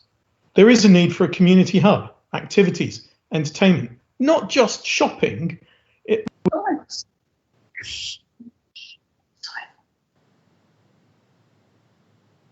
Oh, muted him. Who's muted him? Oh, that's better. Steve, you got on mute. Okay, who muted Councillor Forster? Sorry, you were on mute for a second, Councillor Forster. Ryan, you're back again. Carry on. Sorry about that. Especially if it included the area that was down towards the Oak Sheaf, which Hart specifically excluded. Councillor Radley is trying to lay the blame at Hampshire County Council. Again, we had this discussion, and that's completely inappropriate because the brief for this came from the approval of Councillor Cockrell and Councillor Oliver. The specification came from Hart. The Hampshire officers have done what they were asked and what Fleet bid has been supporting. Scheme was put forward by Hart officers, initiated with some oversight from Hart's cabinet, one would hope. Officers brilliantly got approval for £148,000. But it's been rushed. 5 weeks ago, I asked for a consultation on this. I was told that would be considered. I asked 3 weeks ago. Our group leader, Anne Crampton, asked for a consultation 3 weeks ago. That hasn't been done. It hasn't had the backing of the cabinet members to actually get a consultation. That would have really helped because at the moment it's being done on, am I going to lose some votes or am I not going to lose votes? This is about support for the fleet businesses. Hampshire Highways have worked really hard with the brief they were set, but it's fair that the HGV diversion is 10.3 miles extra all the way to Blackbush, Hartley, Winley and down, and many lorries just won't do that. The traffic lights that Councillor Oliver raised would still be put in if they're needed. But locally, Hart officers have no data and were able to provide no information to Hampshire County Council. And you finish off, please, Councillor Forster. Safety is most important. COVID safety is currently okay. This doesn't really improve it, but it is a stepping stone to importantly supporting the businesses. So it might increase footfall and help businesses, which would be good, but the impact on surrounding roads would be bad. In principle, I'm for, and I haven't yet decided. Right, thank you. Councillor Smith. Thank you, Chairman. I'm quite divided on this. I've spoken to other members in Fleet wards, but some for and some against. I've also spoken to the chair of Fleet bid because I wanted to understand why they were divided on it and why retailers were divided on it and what residents thought were the issues. I'm not a Fleet councillor, but I want Fleet to be a thriving local leisure and shopping destination, and in reality it has to be seen in that order as leisure first and other services and shopping some way down the list because of the reasons. For example, Councillor Will mentioned they're not going to get back what's been lost to internet in an accelerated way in the recent few months. Now, high street retail wasn't in rude health before COVID-19, but now it's on life support. There's no luxury of time, really. We could also do some damage, so it's not a one-way bet. I understand that. But this is an opportunity. It's imperfect, but it is quick to implement. And it should also be, if metrics show it's failing, quick to reverse. As someone who drives into Fleet, I actually avoid Fleet Road all the time and always go to the car parks from another direction, from external roads. I've never found a space on Fleet Road itself. I don't think the loss of the small parking on there would be a big problem. So in short, it's a limited scheme. It's not permanent. The need is urgent. It has funding. There's a minimal reduction in parking, and I can support it on the basis that it should be reversed quickly if that proves necessary. Thank you, Councillor Smith. Councillor Farmer. I'll be very brief, Chairman. I've just been listening I've read the paper and I've been listening very, very careful. And as others have said, I think there is a balance of factors here. Benefit to businesses, whether the closed off area on Fleet High Street will really benefit, or whether the businesses there are the businesses that would really benefit from pedestrianisation. And then, of course, there's the impact on local residents, the traffic, the safety, a whole series of elements. Rather like Councillor Forster has said, in principle, I'm supportive of a scheme of pedestrianisation and of opening up space and trying to do something to help Fleet. But as it stands with this scheme, with some of the difficulties that have been talked about, I really don't feel that this scheme is it. And as mentioned earlier, there is some cash available, but I would be reluctant to chase the cash to do it now, when we could maybe take some time to think about this and do it more effectively and better at some point in the future. And that's why I find it difficult to support this motion tonight. Thank you, Councillor Farmer. Councillor Bailey. Thank you, Chairman. And yes, like Councillor Farmer, I've been listening to the debate, and it's been interesting. It's clearly it isn't a one-way bet. There are lots of factors to take into consideration, as people have mentioned. But I think for me that the key issue is that this is a trial. It gives us an opportunity we wouldn't normally have, and it's a trial because we live in extraordinary circumstances. The impact of the COVID pandemic, I think we've probably got another year at least of living in a different way, a different normal, and I will be supporting the motion, largely because I hear everything that people's been saying, and everybody who's saying has got a very convincing argument and may well be right. But I am attracted that we have an opportunity to try this out, and if it doesn't work after 2 or 3 weeks, we can pull it. And if it does work, then it's for the benefit of many people, for most of our residents, and for many of our traders. So I'll be supporting it, basically because we've got that option as a trial. Chairman, thank you, can I make a point of clarification, if I may, please? Are you clarifying what I've just said or what you said earlier?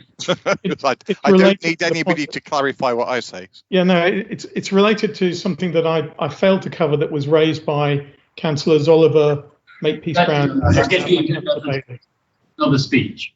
I'm It's sorry. not a speech. Well, it's just a clarification. Please. Sounds like one. Yeah, we'll go on to Sarah Cannell. Councillor Cannell. Thank you. I've listened to everything that's been said, and I haven't changed my mind. I appreciate the concerns of our residents and those businesses that are against this. But I'd also like to remind members that there are businesses out there who are very much in favour of this scheme of pedestrianisation, and we've received emails from those businesses. Let's not forget that BID are very much in favour of this scheme. Whether we like it or not, the high street is changing. People are shopping online more and more. And if I'm totally honest, I'm afraid to say that as a result of the pandemic, I believe this is only going to increase. And Councillor Wheel has basically confirmed my thoughts on that. The high street is changing. We need to facilitate that change. This is a trial. It's the start of, personally, I find this quite exciting. It's the start of, making our town, being able to bring more people into Fleet, to increase the dwell time, which will then increase the spend in our shops. I am very much in support of this. And like I said, personally, I find it quite exciting. Thank you. Right, thank you, Councillor Cannell. There are no more comments, then we'll proceed to the vote. Yes, I have asked Chairman, to speak. I put a note Councillor on. Sutherland, I think you spoke about an hour ago on this motion. I spoke about an hour ago on the amendment, Chairman. On the amendment. No, you were first on this. I was, yes, I was, and my question was not answered. I asked what the metrics were. The metrics on traffic have been explained. The metrics on whether this is a success for the retailers has not been quantified, and we need to. And Councillor Davis actually mentioned this. There has to be some sort of quantifiable measurement of how the retailers and the other people in the high street are finding this, and we must measure properly and have the measurement criteria set out before we go ahead with this. Fine, thank you. Thank you, Councillor Sutherland. Councillor Cockrell, do you wish to? Yes, thank you. Thank you, Chairman. I will try and be brief and try and cover things. It's obviously been a long and quite detailed debate. Where to start? Let's start with Councillor Sutherland's point, because he did raise it. In terms of measuring the economic success or otherwise of the scheme, we're quite reliant in our friends in the bid to be providing us with information from their members and their associated members, I suppose, in terms of what's happening. We can obviously measure parking at our own car parks. All of the car parks do remain open, so we will be able to measure that as well. And officers and obviously councillors will no doubt be talking to businesses on a one-to-one basis. So there will be a mix of quantifiable and qualitative data to tell us broadly whether this is going to be or whether this is being a success for businesses. Moving on to the generic of the debate, in some ways I am actually quite disappointed that we've had the debate this evening. We had a meeting of Fleet members, including all of the Fleet Central members, a week or so ago, in order to ascertain whether or not they would support this scheme, because this has always been predicated on the basis that local members support the scheme. Hampshire County Council has been very clear that they will not do anything that Hart, in particular the Fleet Town Councillors and the Fleet Central Councillors, don't want to do.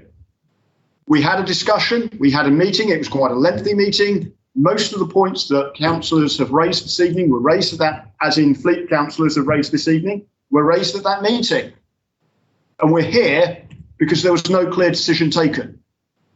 So, you know, I am at a bit of a loss as to understand some of the comments that members from Fleet have made.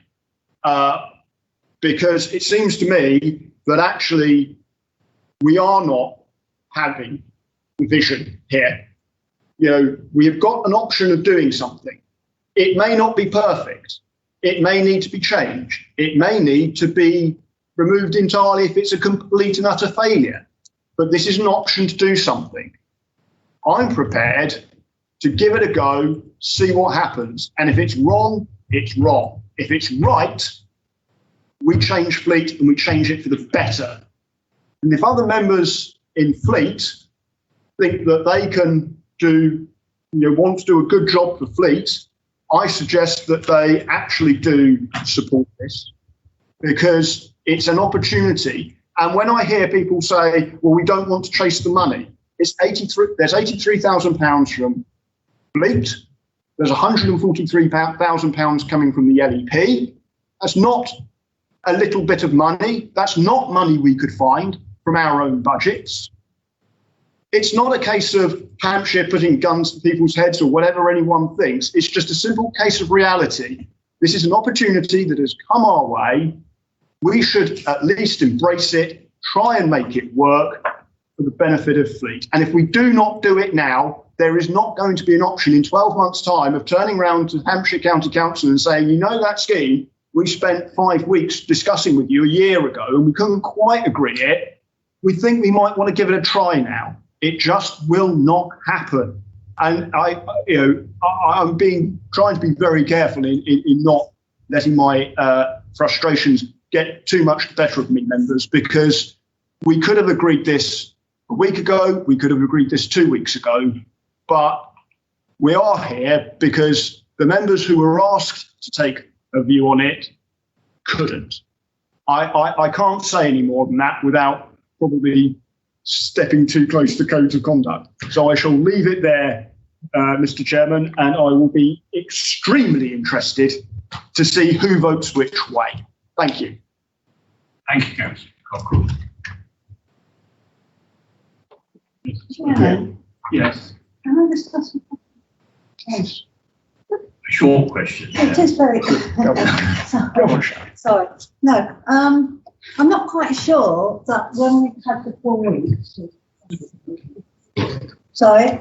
I'm not quite sure at the end of that how we go back to. Are we expecting all the residents in the area to fill in a form and send it back, or are we going to ask some specific questions of what they felt was good or bad? Because some of it will be come as good and some will be bad. So we need to know that. We need to know what the issues are rather than just the person say, don't want it, yes I do want it. Because they will want it or not for different reasons, and I think somehow we need to be able to find out what the reasons are that the majority of people don't like it. And I don't know how to do it now, but it's just something I think we should look at. I'm sure the officers can come up with something. Right? Yes. Well, that's a good point. We need to see whether or not it happened. Oh, whether yeah. the vote is taken. Okay, should have waited. But Okay. Mark Chagard can do something. This is a recorded vote, councillors. Chairman, can I raise a point of order, please? Yeah, I have one too. Go ahead. Councillor. Thank you. The option E that was voted into the overall motion, are we now taking that as a separate motion, or are you adding it into the ABC group?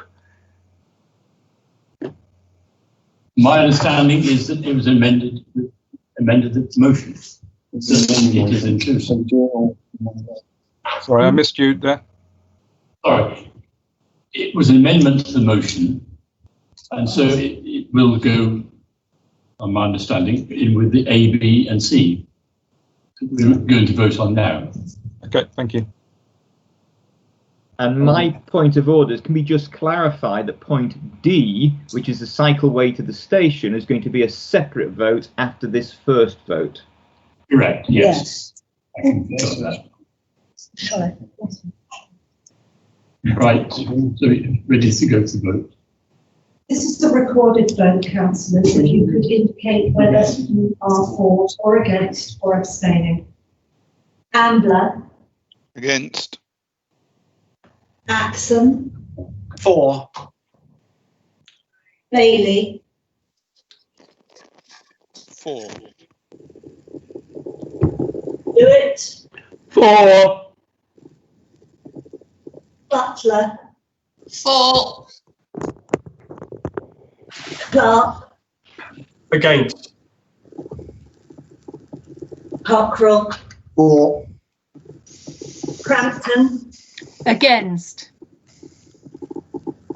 Chris. For. Crooks. Abstain. Davies. Against. Delaney. Against. Dawn. Against.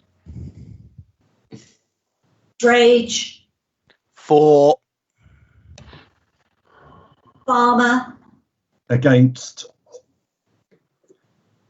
Forster. Abstain. Oh, for crying out loud. No, how can that be? How can that be?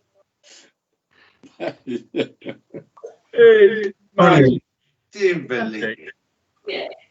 Brilliant.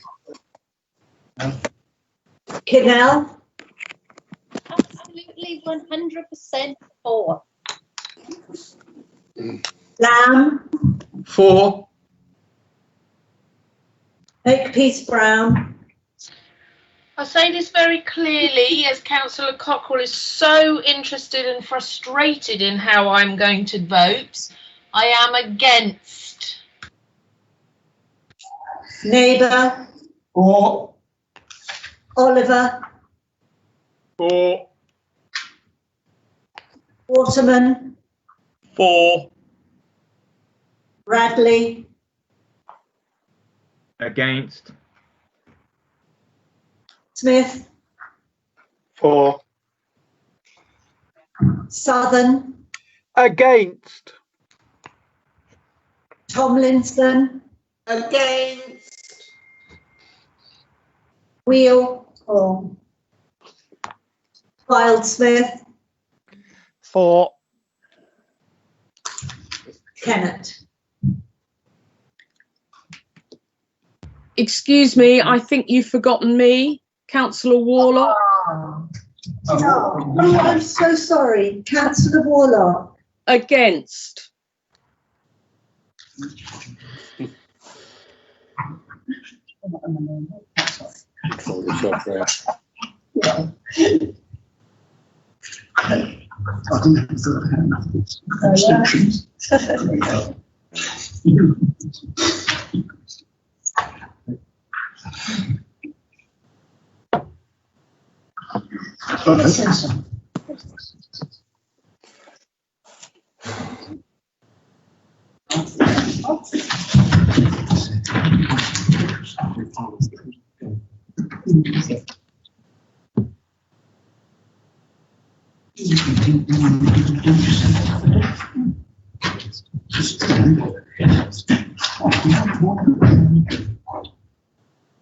Right, the results of that were for the motion 16, against the motion 12, abstentions 2. So I declare the motion carried. Let's get on. Right. Now, Councillor Radley's motion relates to. Oh, D. Sorry, I'm sorry. Yes. Quick to hurry on. Yeah. Yes. Yes. Now, can we vote on the element D, the cycle lanes between retail core of Fleet Road and Fleet Railway Station? I think we go straight to voting. Oh, yeah. Hang on a minute. Why are we not having a debate about this? But it's been for years. Debate for an hour and a half, mate. Yes, okay. Okay, go on. We're going to debate. Could I just ask a question? Because my issue with the Fleet Road proposals is that there's no definition of whether this is just line painting or it is really an improvement to the cycleway between Fleet Station and the town centre.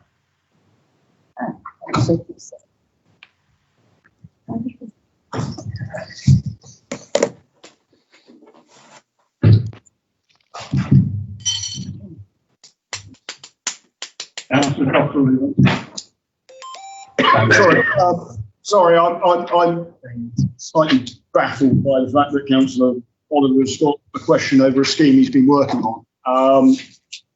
Councillor Oliver, the scheme, as you know, is to provide the first part of the cycleway between Fleet Road and Fleet Railway Station. It's part of the green grid. It gets us up and running. It's probably going to be something very quick and temporary to begin with, like painting roads. Once we move into phase 3, which is the placemaking scheme, then it can be engineered more effectively. We have been around this last 5 weeks We've spent an hour and a half discussing this again, Councillor Oliver. I think we should just move to the motion. And Mr. Chairman, I think we should just get on with this and then move on to the next piece of business, which is also very important for the people of the whole district.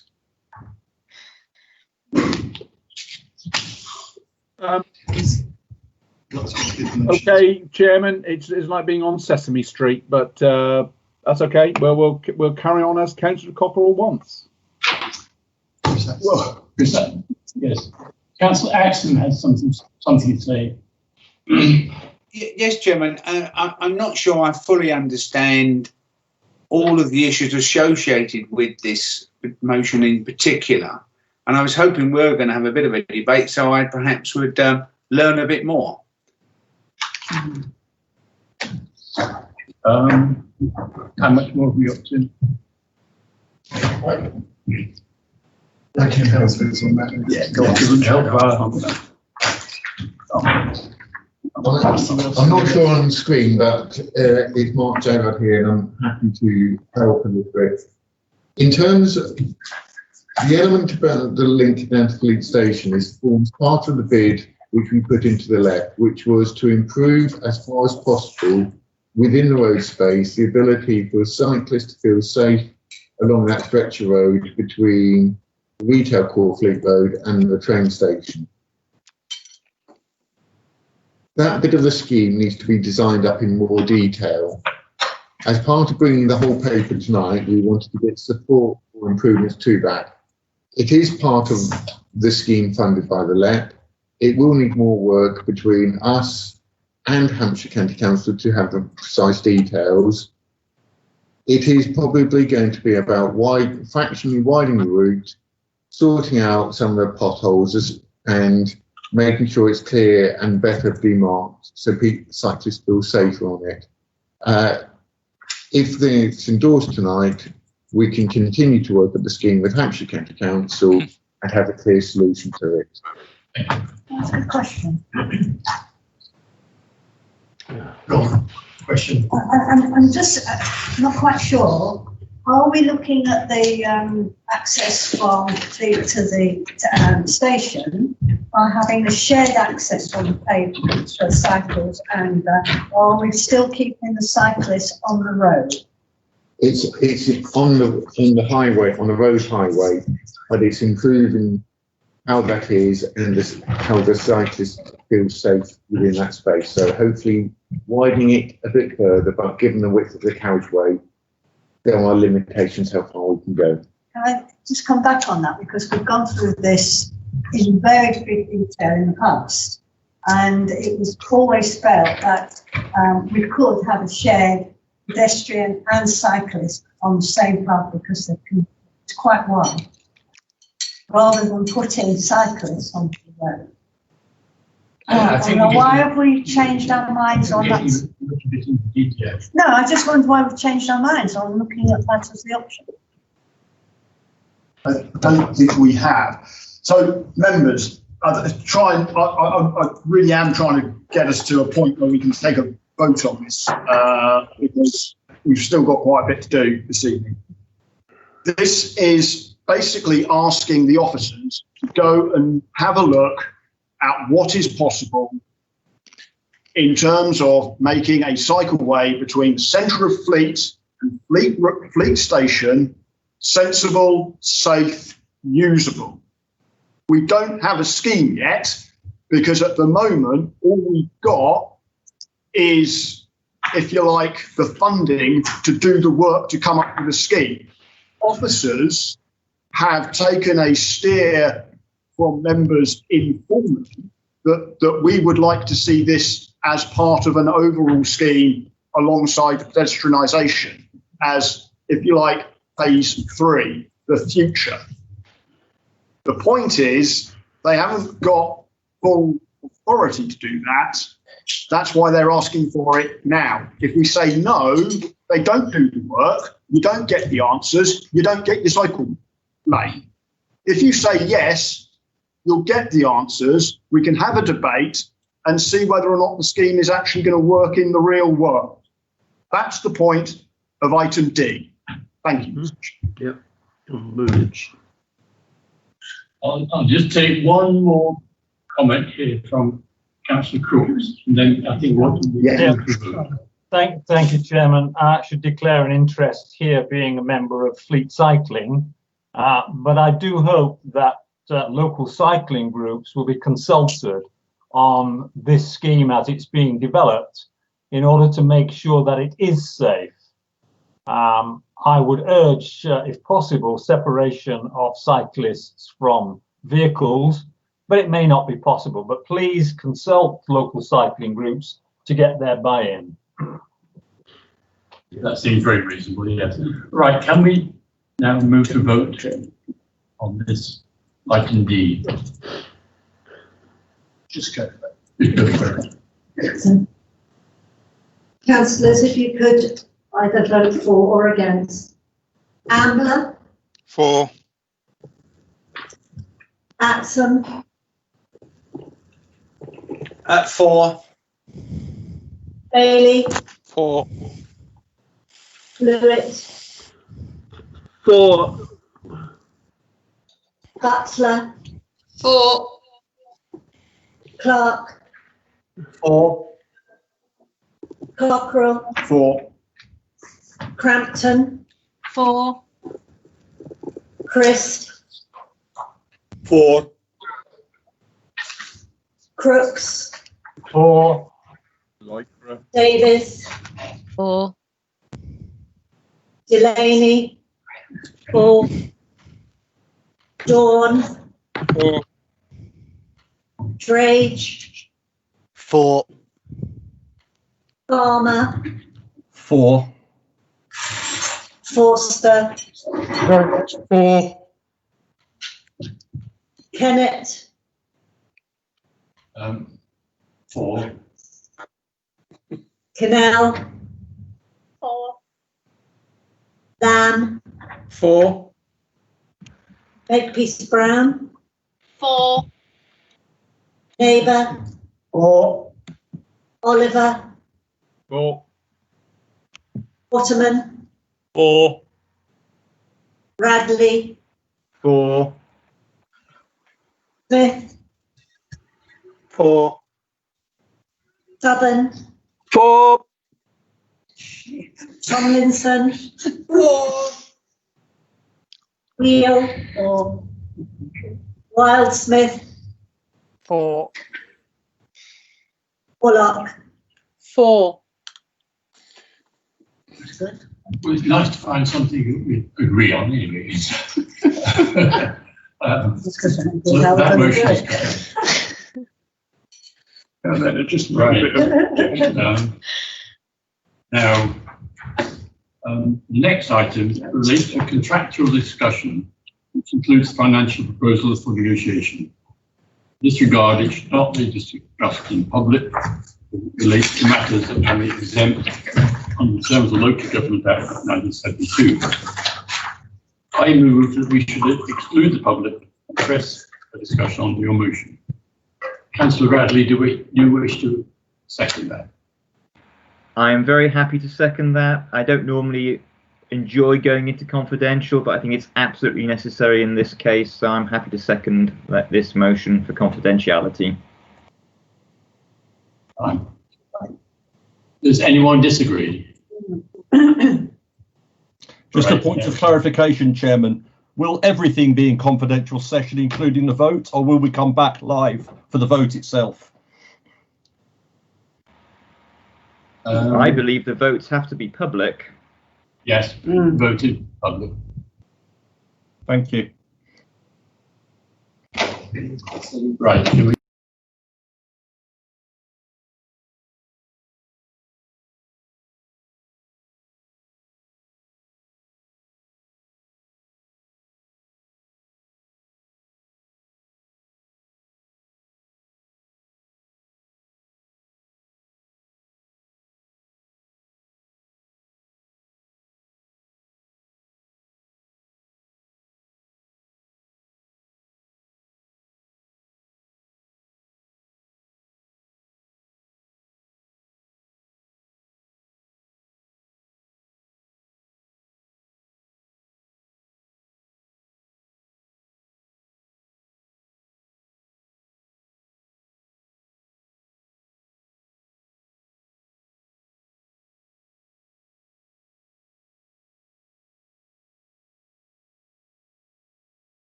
Right. Okay, so a delay on it. Yeah. Okay, Claire. So we go to vote now. We vote now. Councillors, please indicate whether you're for or against. Ambler, For. Axum, For. Bailey, For. Blewett, For. Butler, For. Clark, For. Cockerell, For. Crampton, For. Chris, Abstain. Crooks, For. Davies, For. Delaney, For. Dawn, For. Rage, For. Farmer, For. Forster, For. Canal, For. Lamb, For. Makepeace Brown, For. Neighbour, For. Oliver, For. Waterman, For. Radley, For. Smith, For.